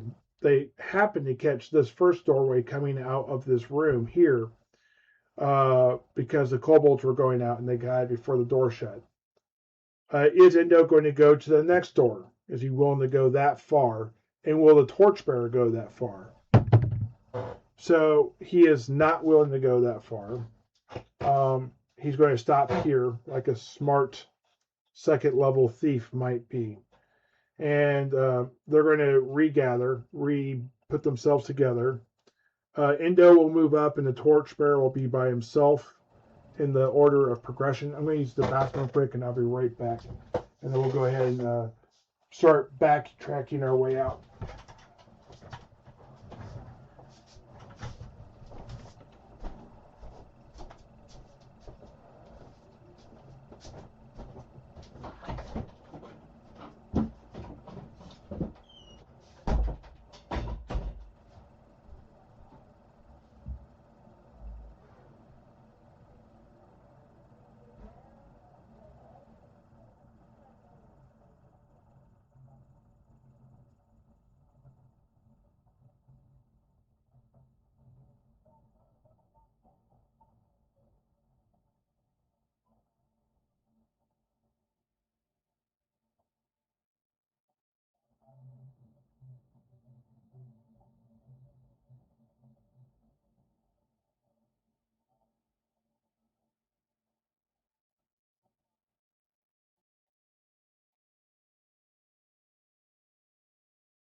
So I just got back from checking the community post to see if anyone had posted anything. If you're watching it at this point in time, I would have commented on the posts that were there outside of the one that we had from way earlier, which I already posted, which is Justin talking about good times, talking about apparently his love for this particular dungeon. So that's fun. I'm going to go ahead and start backing this out. I think what I'm going to do is I'm not going to move the characters, but I am going to put them in a line so you know what they look like while they're walking, like the order that they're going to be at a door. So let me go ahead and, I guess, slide this way, and I'll pull everything off of this thing, and we'll have that like that. Okay, so starting off, we have Oddberg up front. Then we now have Indo. Then we have his torchbearer, which is TS right here, with the round counter. Then we have Ronilda with her swordsman.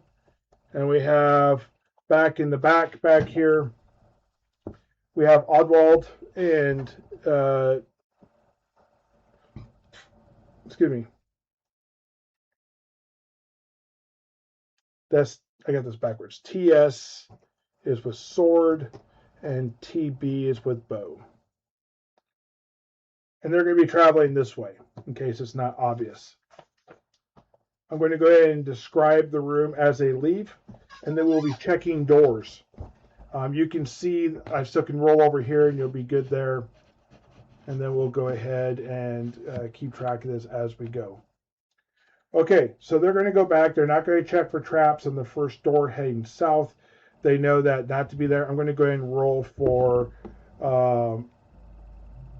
Indo's ability to open locks. So that is 87. So they're not going to be open. They only have one thief right now. This means that they're going to go ahead and have to push open the door. Here is, I'm going to do, Indo is still purple. Oddberg will be, or pink, and then Oddberg will be purple. So Indo and Oddberg together are able to push open this door. I'm going to say there's nothing in this hallway that's going to hear noise. They're not close enough to anything else.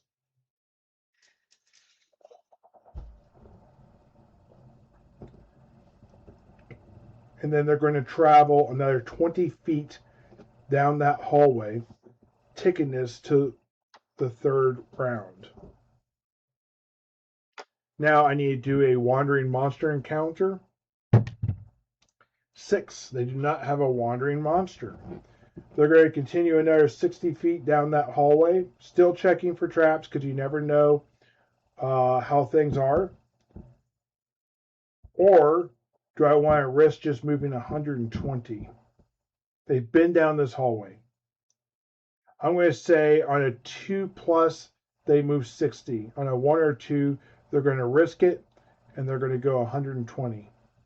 They're going to continue moving 60 feet. So we're going to tick that over to 4.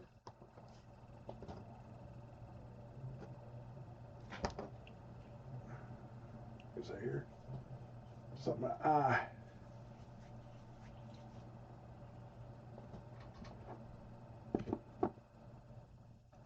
Okay, and I need to write on the back of the evangelist how he died.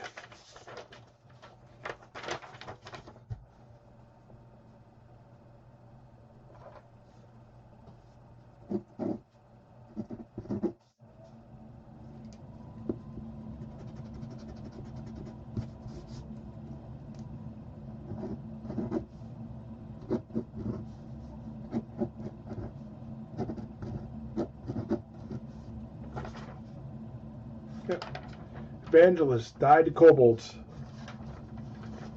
We can't see that well. There we go. And he will go over here for right now. And I need to put this back on because I do not want to dump my burnt grass flock all over the place. That would be terrible. So we have 20 feet more, and then we have a turn. They're going to continue another 60 feet. 1, 2, 3, 4, 5, 6. This is going to tick to 5.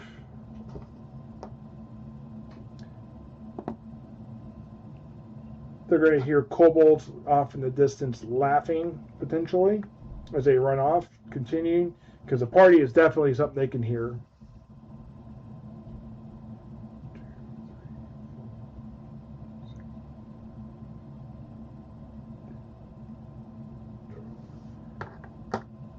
They have moved another 12. They're at another door. Here's for the open locks on that door. 21 will not be enough to do it. They're going to have to try and force it. Again, Indo is purple or pink, and Oddberg is purple. Here's for the torchbearer. Here's for Ranilla's guard. He is going to be able to force open the door.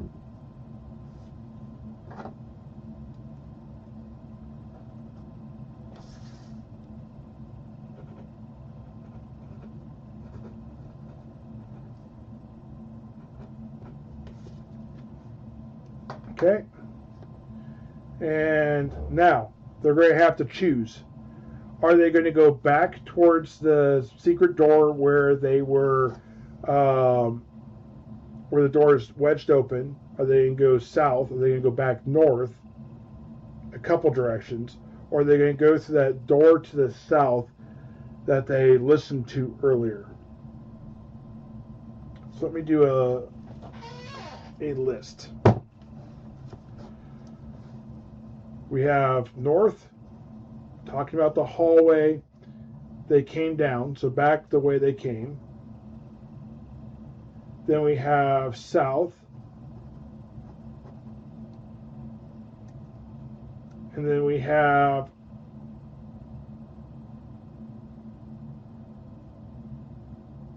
a second north. So I'm going to say this is north 2.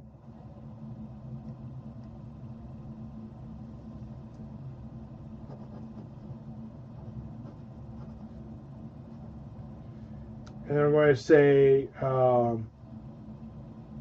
main hallway.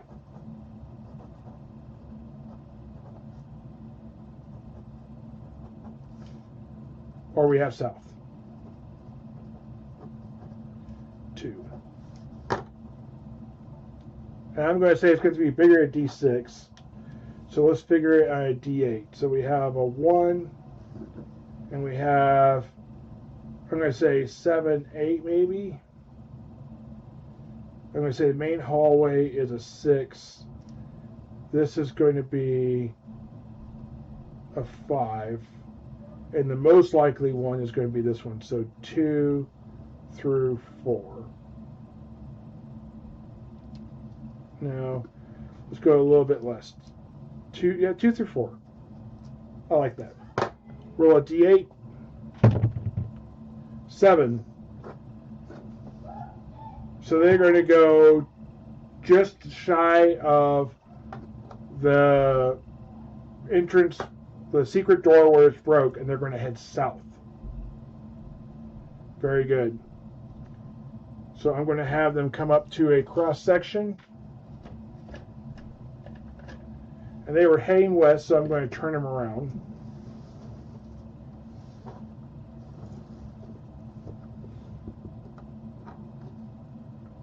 This is going to be a wandering monster check, by the way.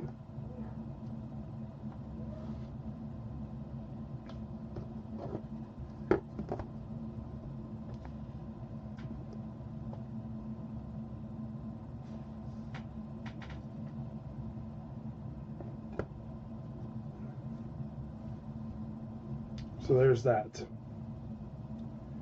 I'm going to roll my wandering monster.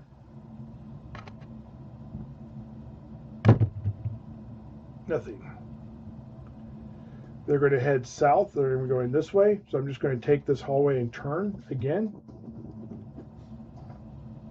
and they're going to head down. This is an empty hallway, essentially.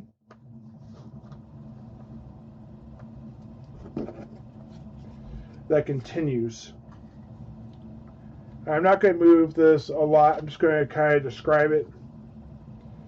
So as they're going, there is a jaunt that basically comes off like this. Okay? And they're going to continue down this hallway here.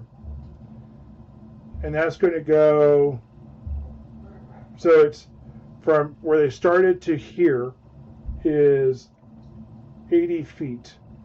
And then from here to basically the end of this hallway is 50 feet.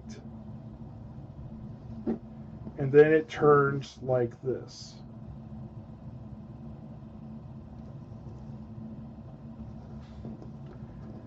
It's going to kick over to a 2.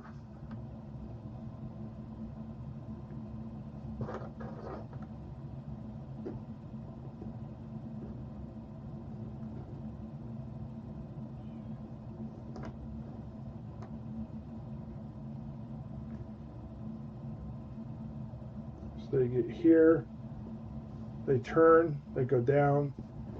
1, 2, 3, 4, 5, 6, 7, 8, 9, 10, 11, 12, 13, 14. Good Lord, this is a long hallway. The total is 160 feet long.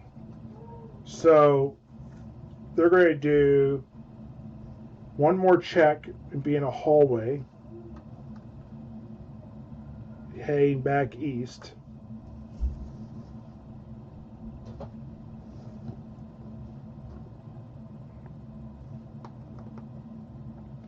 And we have to do their wandering monster check. We have a 1.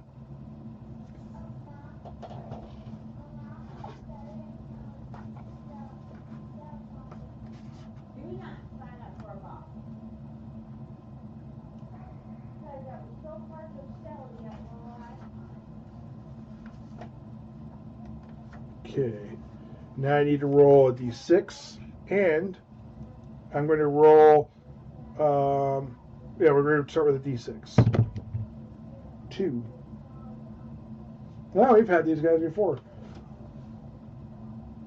Let me go ahead and roll and see how far away they are.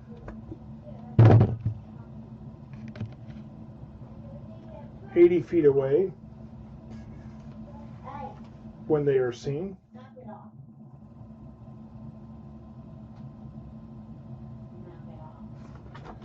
Odd even is how many there are. 1.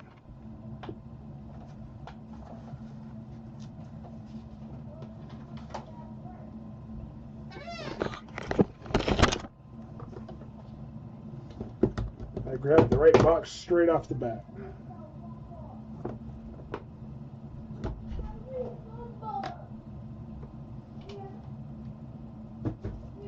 Moving into this area here, there is a very large centipede that they see coming down this aisleway. I'm going to give it a monster reaction check. It's going to roll an 8. These things have a bravado to them, according to the rules that say they will basically do foolish things. They don't realize their own vulnerability, I guess. I'm going to say, even with a -2 to the monster reaction check, a 6 is indecisive, not a auto attack. And indecisive in this, when you're outnumbered 8-1, is going to be flee, in my opinion.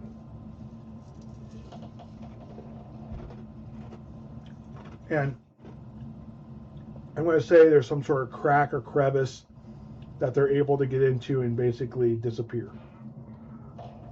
So they're not going to engage us.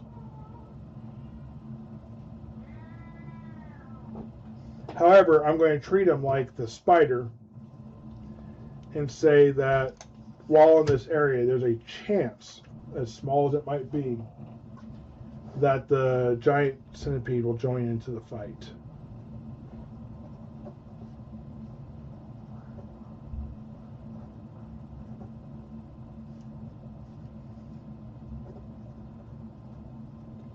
And again, if I do a hear noise check and I get 2 boxcars, they'll leave. But of course, you have to be in the area. And we haven't had that many hear noise checks. They made their dice rolls outside of that pretty well. Okay. So they're coming up on this, and they can see at the end of this 160 feet, which I'm going to go ahead and kick this over to a 5.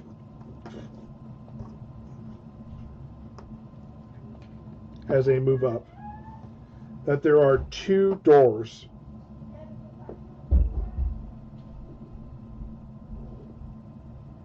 at the end of this hallway.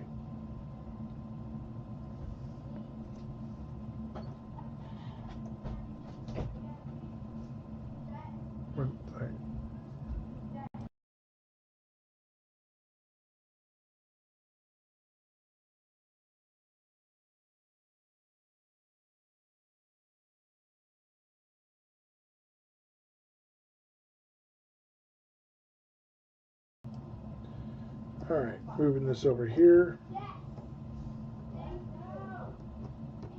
I don't know if you can hear my kids and my wife. They're going to go get me some food, which is an amazing and awesome time. We're going to do this check over here for doors. I'm going to have Oddwald come over, since he has not pulled any weight, and he's going to check this door. I'm going to have Oddberg pull guard on this other door. The torchbearer is still going to be facing that way, and I'm actually going to have Ronilda face that way too. So we have a PC doing that. Here is for hear noise. Purple will be Awald. That is a 3 and a 6, so no one hears anything. And then I'm going to have a open locks. Too bad that is cocked for sure. 37. That is a no.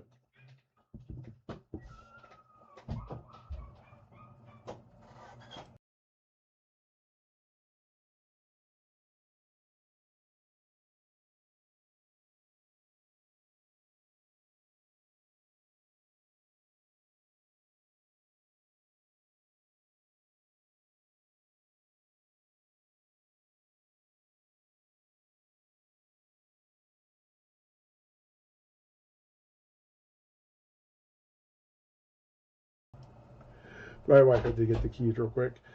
She is, we're saying I am a nerd because of this. I think there's some truth to that.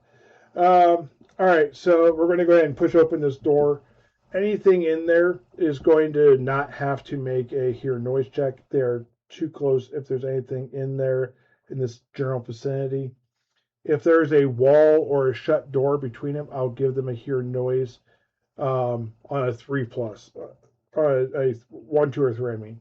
Here's for the pushing the door open. So we do not get it. We'll have Oddbird come over. These 2 will come over here to pull guard. We'll have the warrior come over. Ronilda move a little closer. This torchbearer is not going to want to be by himself. He'll step over here. He'll face this door right here because he's not cool with that door. Here's for the other 2. Oddberg will be pink. Nope. Have a torchbearer and Ronilda apparently.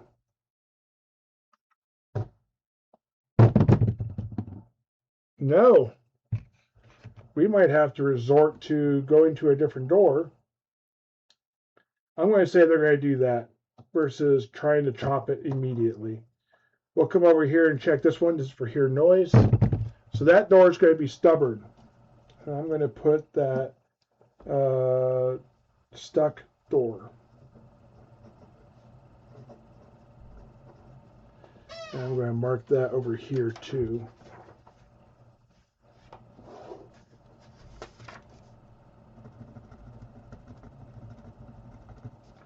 With a black line and put stuck below it.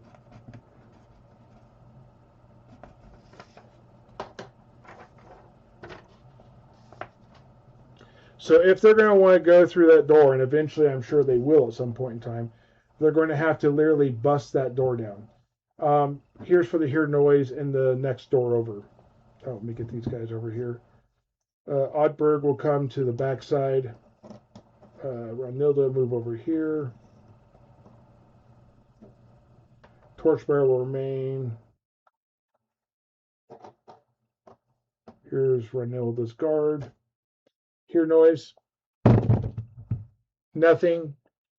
Open locks. Nothing. And then here's for pushing open the door. Okay, so in this case, Oswald will be able to open the door.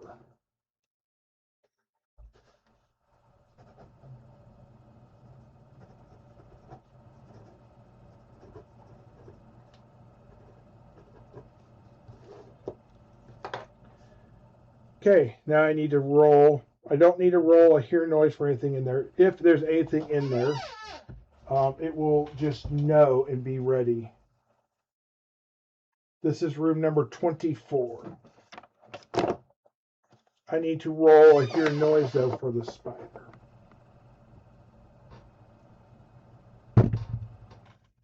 Cocked.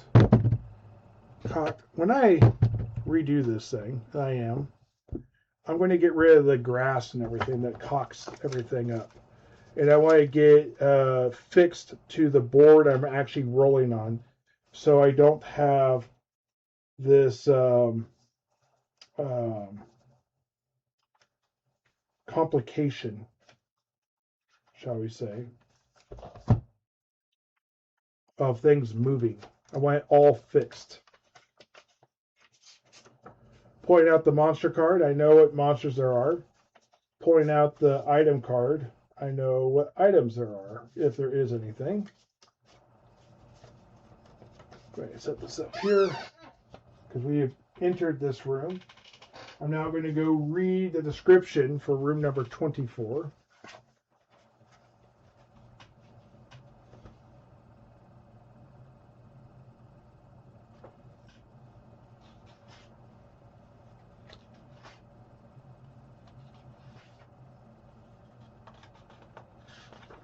It's 27, 24. They're going to push open the door. There is an odor of fragrance and perfume that seems to be old and faint that does strike them as the door opens.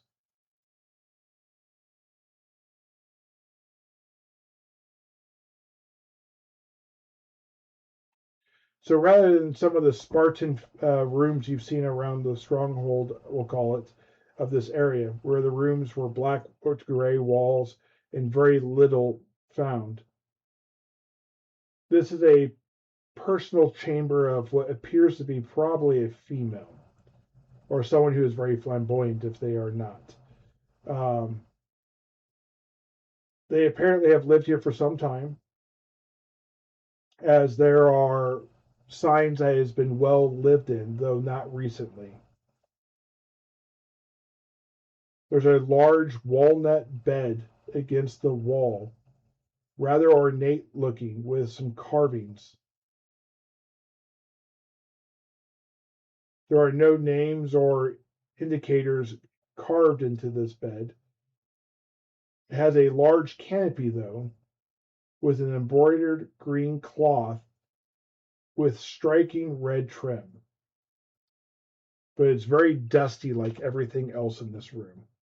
Next to the bed, though, is a small table or nightstand with a single drawer. And besides the wall is a chest made of red cedar, and it has drawers on the side of this chest as if it can be opened, and then there's additional drawers along with it.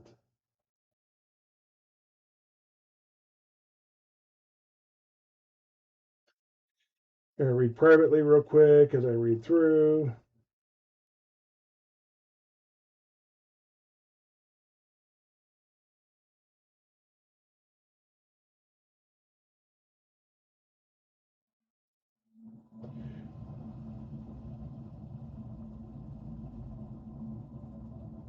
On the north wall, there's a full-length mirror with a wooden frame. On the top part of the frame of the mirror, there are some real nice carvings with some sort of inscription hewn into the finished wood that seems to have common. You have to enter the room, though, to be able to read it, I'm going to say.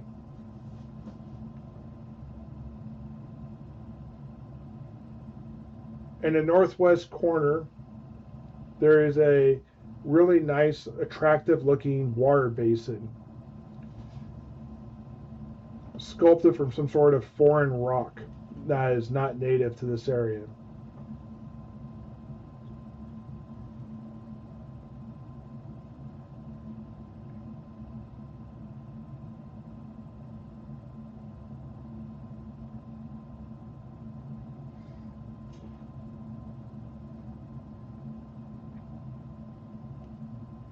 There's a small tapestry measuring 3 by 4 feet that hangs on the east wall that depicts the same robust, very muscular warrior you saw in the picture from before.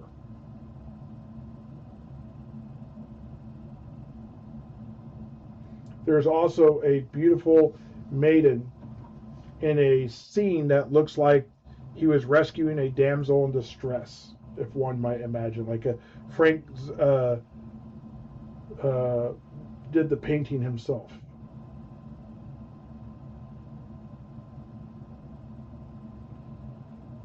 In the foreground or background, there are different depictions going on of a burning village and a horde of ominous enemies viewing them from afar.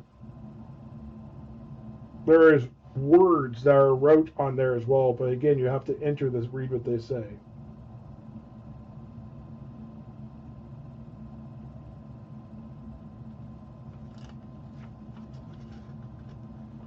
Okay, obviously they are going to enter the room. They're going to take a little bit of time. I'm going to say this is going to tick over their turn as they search the room. And they're going to go ahead and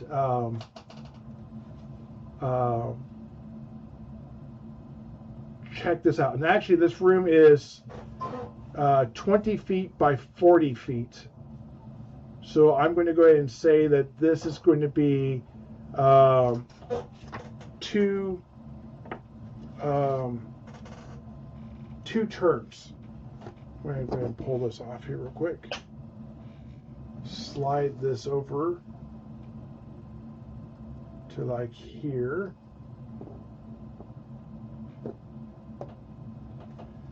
I'm going to put this back on here.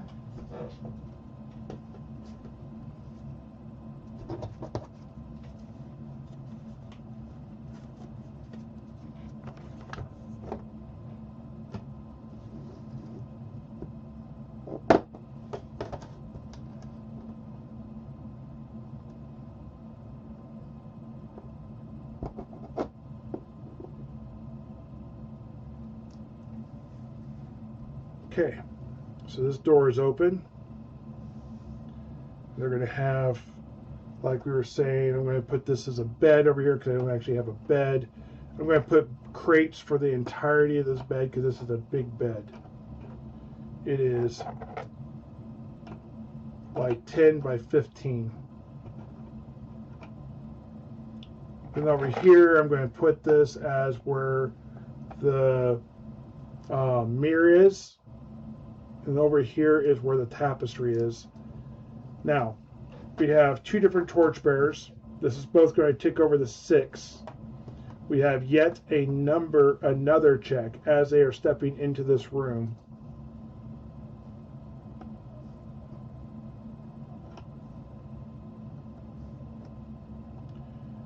Torchbearer is going to come over here and stand at the doorway. This torchbearer is going to come in with them, and Oddberg's going to stand here at the hallway and watch. Here is for the wandering monster encounter. Okay, we have another one. Now, I'm going to roll a hear noise for the centipede that was right here in this area. And I'm going to say, yes, he does on a 3. I'm going to give the centipede a monster reaction to whatever this is. If I roll a centipede, which is a number 2, this is going to be just reinforcements, and they're all going to come out. So we rolled a 1. So it's something different than centipedes. And depending on what it is, we will have a monster reaction where the centipedes might add in. Okay, we're going to have a D4. That is 4. So we're going to have 4 of these come in. I need to find where those are.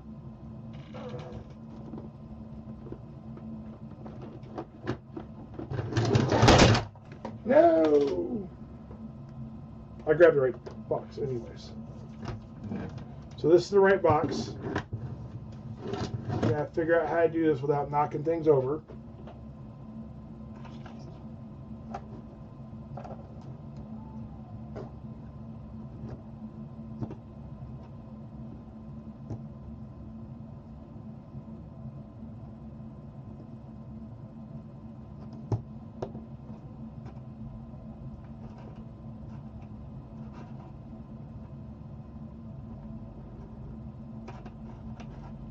Here.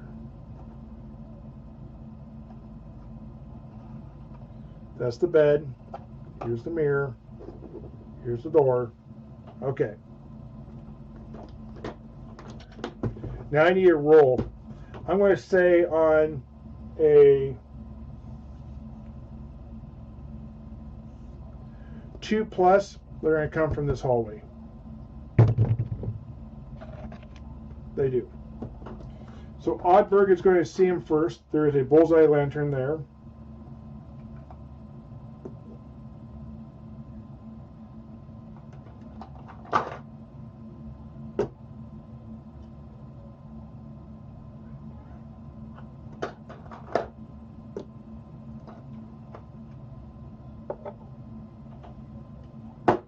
So we're just going to have regular Joes of this variety come into play. And I'm going to say they are not carrying a torch. But coming from down here, there's going to be 4 orcs. I'm going to roll and see how far away they are when they are seen. So I rolled an 8, so that's 80 feet.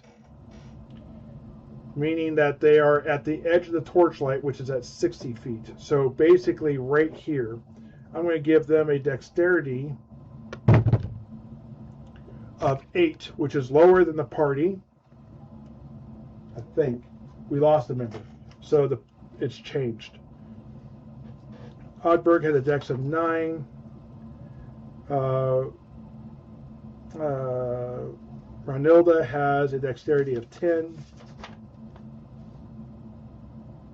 Indo has an 8, so we're at 37.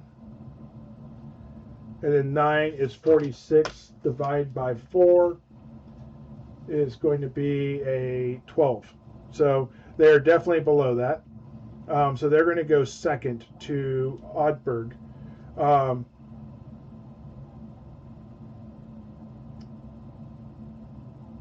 Which would be very interesting.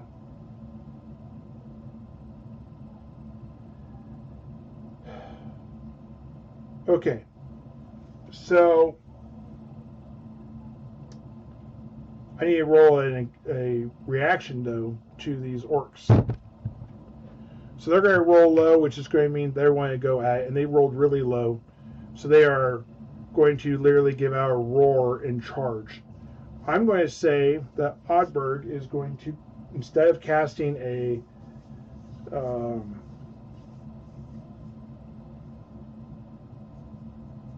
he has Cure Light.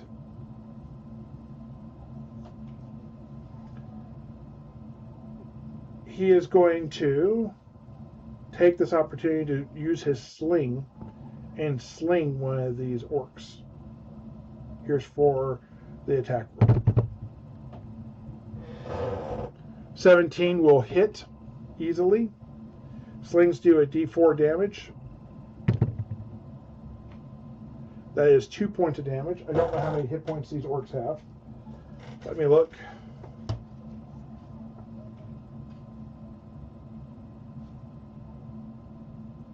I'm going to see which one he hits. 1 through 4. Oh, he hits number 4. That's interesting. Number 4 has 1 hit point, and he dies. That's hilarious. So he is going to kill a... He's going to sling down one of these orcs.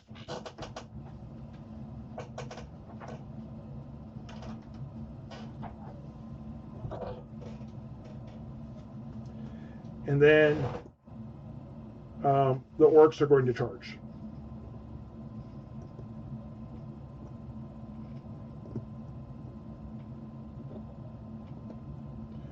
The orcs are going to get 2 attacks. That is a 17 and a 9. A 17 will hit. I have them equipped with 2-handed axes. I don't know what they actually have. Let me look.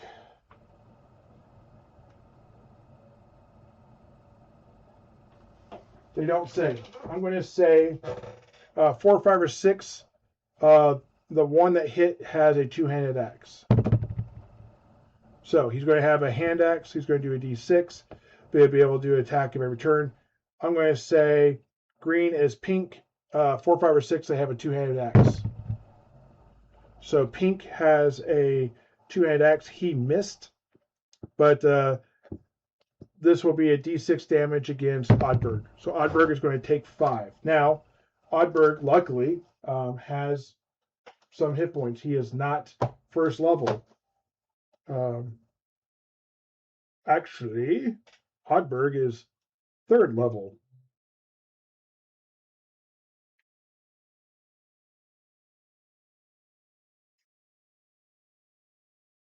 So he is got a couple seconds. I announced him earlier as being 2nd level. He's not. He is 3rd. So he gets hit for 5.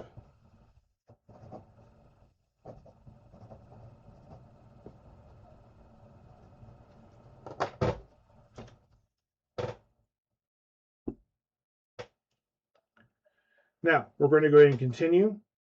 I haven't rolled for his 3rd level hit dice yet. That's the thing I don't know.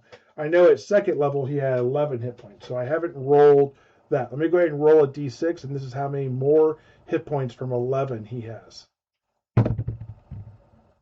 Reroll ones, thankfully. 4. So he's up to 15 hit points. Mind you, I have a possible of 18. So that is really, really good.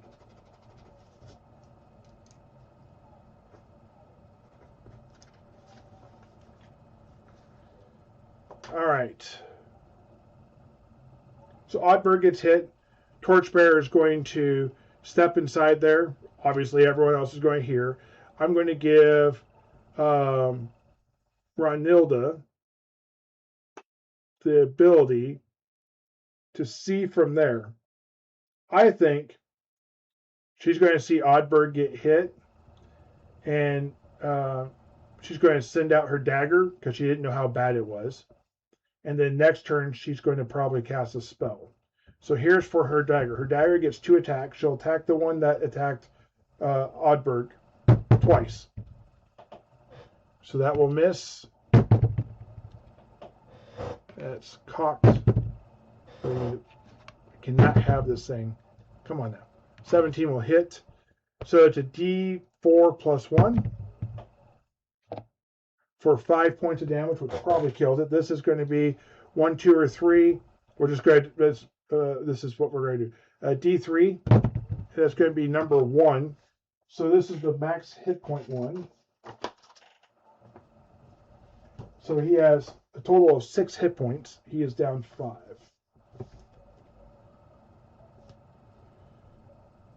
Orc 1. It's going to be minus 5. So he did 5 and he took 5. However, I'm going to give them a check. They are not going anywhere. With Snake Eyes, they're going to fight forever. Here is for the Centipede. Centipede is going to be... he's going to run out and grab the one that got slinged.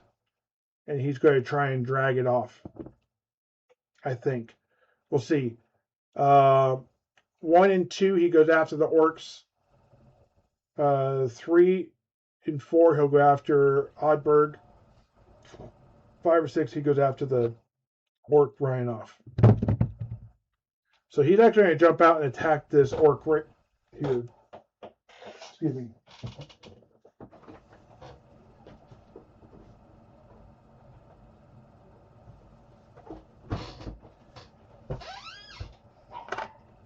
And his goal is not like he's going to eat this orc while fighting the party. His goal is to poison this orc so that the orc, if he's killed, remains right there.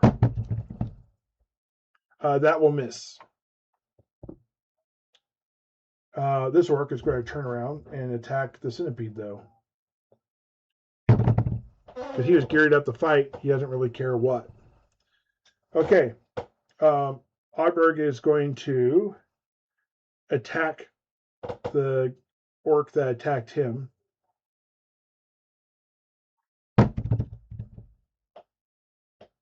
It's going to be a check to see if he holds onto his weapon.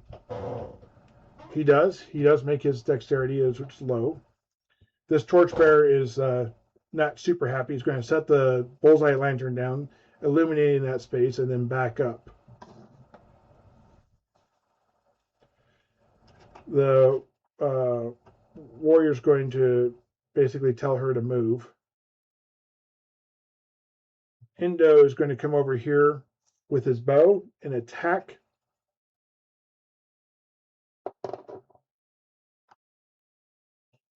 He can't attack when this guy gets in melee. Spear. He'll use his spear. All right, here's for Indo. He's going to roll a dexterity check to see if he maintains his weapon. That is higher than his dexterity, maybe. Yes. So he's going to get his weapon caught and scatter it across the ground. Here is for Oddwald. Rolling an attack. That will hit. He has no shield. He has a two-handed weapon. He's going to do a d6 damage. He does a point. Oddberg is going to attack. He's going to hit, I think. What's the AC?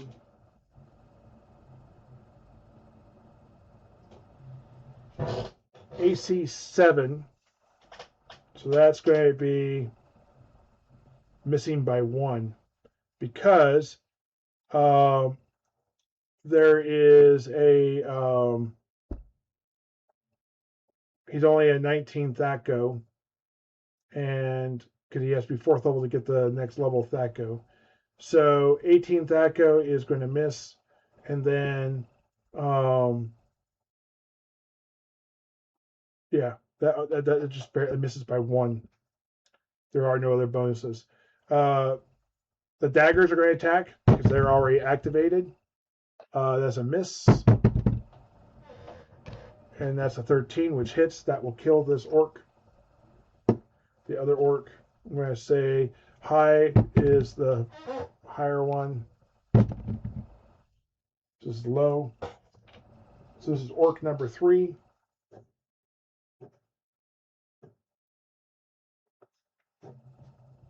It's down 1 hit point. Centipede against the orc. He's going to hit, save throw. Fails. So he's going to pass out.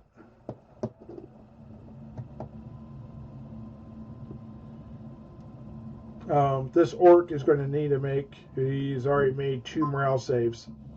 No, here's a second morale save. That is a 3 plus a cocked dice. He's going to stay and fight to the end. He's going to attack Oddberg since he's already been hit once.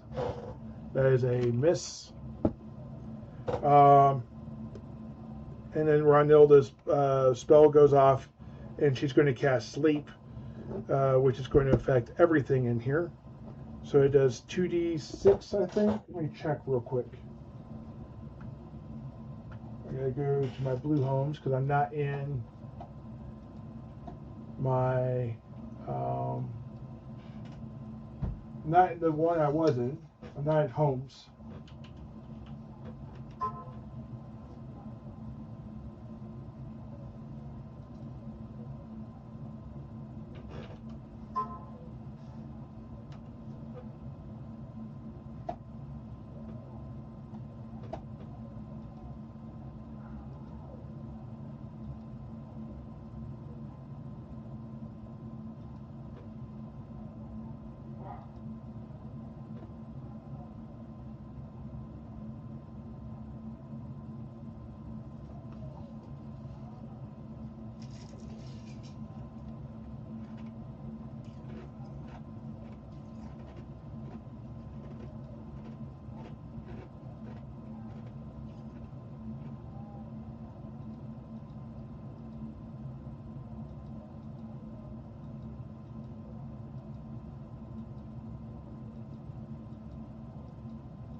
Okay, Sleep has a range of 250 feet or 240 feet.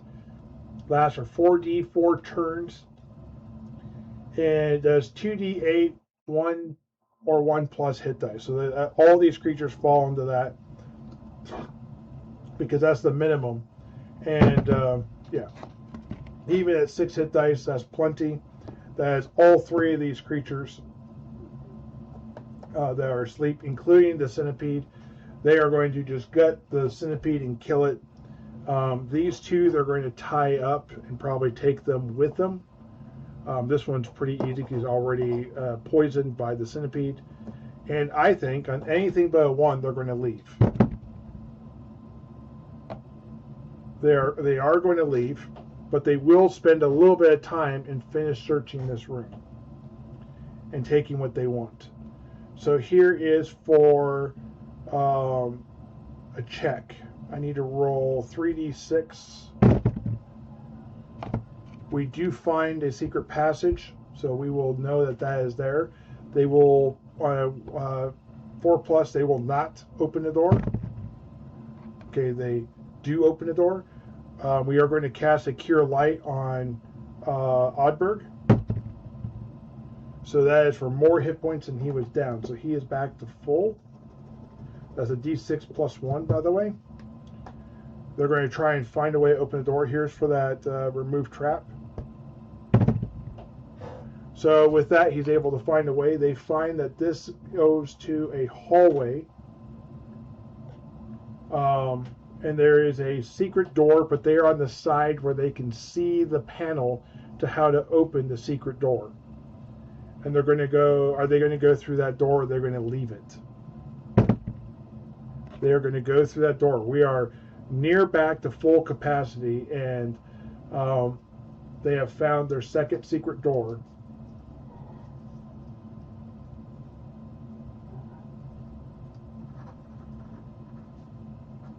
I'm going to go ahead and see what room number 25 has for potential things. So this is a secret door that comes off of what appears to be a female's room. And they have to decide what they're going to do with the stuff in that room before we get too far. I'm going to say they're going to take the tapestry. They're going to continue to search the room. I got to look and see if there's anything in there worth finding before we open this door to number 25.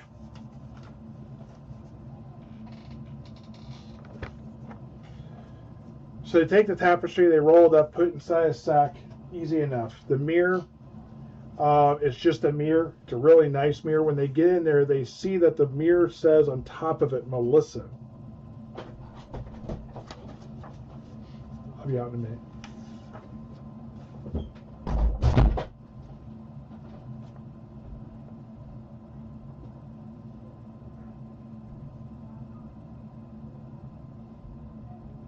It says, to the fairest in all my eyes. Apparently the woman who lived here was named Melissa.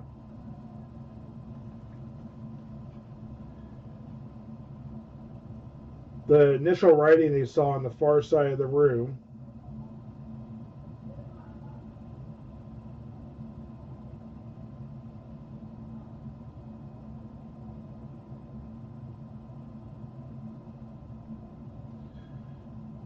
Okay, so I'll get to that in a second.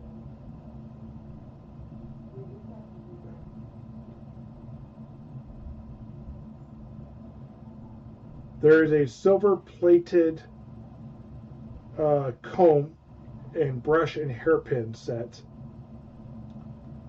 that are fairly nice, but they're tarnished and old. On the top of this chest that we talked about before, there is a single piece, gold piece coin laying next on top of a piece of frilly, lacy cloth with 2 half-filled bottles of perfume.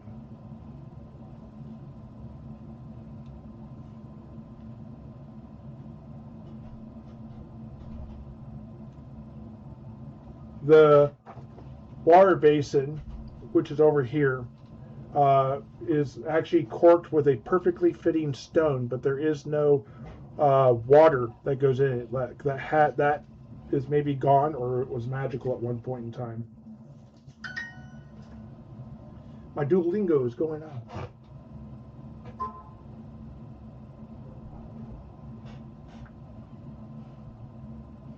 And you look at room number 25.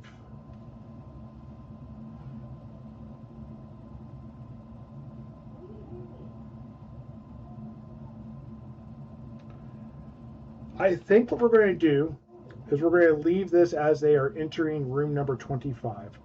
I have not looked at this card. I'm going to put this inside the book, and we will come back to this. I think I'm going to stop here on a bit of a cliffhanger, and I'm going to go to do a community post that I'll put up tomorrow describing the rooms. I'm going to switch cameras.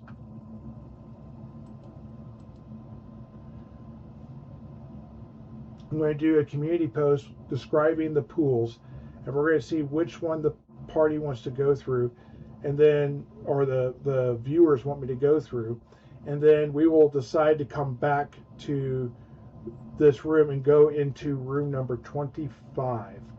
I don't know what monsters or particular potential of magic items there are. I'm going to go ahead and factor up XP and all of that, and keep that separate. We are currently 4 PCs, and then we will decide what we're going to do from there. We have quite a few things. These orc kills are going to have a little bit of coin on them, but not a lot. And we're going to have 2 orc captives, which may provide some information, but we will go over that in future community posts and work that out. Anyways, guys, thank you. Sorry I'm putting all the things away as we're talking. We are on turn number 7, because we did spend an extra turn searching the other side of the room, which is actually turn number 1 as far as torchlight goes. So that is where we are at, and we will play this by ear moving forward, and I will have some community posts, and next Wednesday I'm going to try and do this again, and we will be stepping into room number 5, and we are running out of torches, or not torches, but flasks of oil, so we're going to have to go back here soon anyways, but we will make some decisions about those pools we're going to do next. Thank you for watching me and hanging out. Hope you guys had a great day. Before I go, let me check real quick what chat we have. Yeah, forgot about the dang spider. I understand that. So yes, they've been checking for traps whenever they're moving at this half movement speed.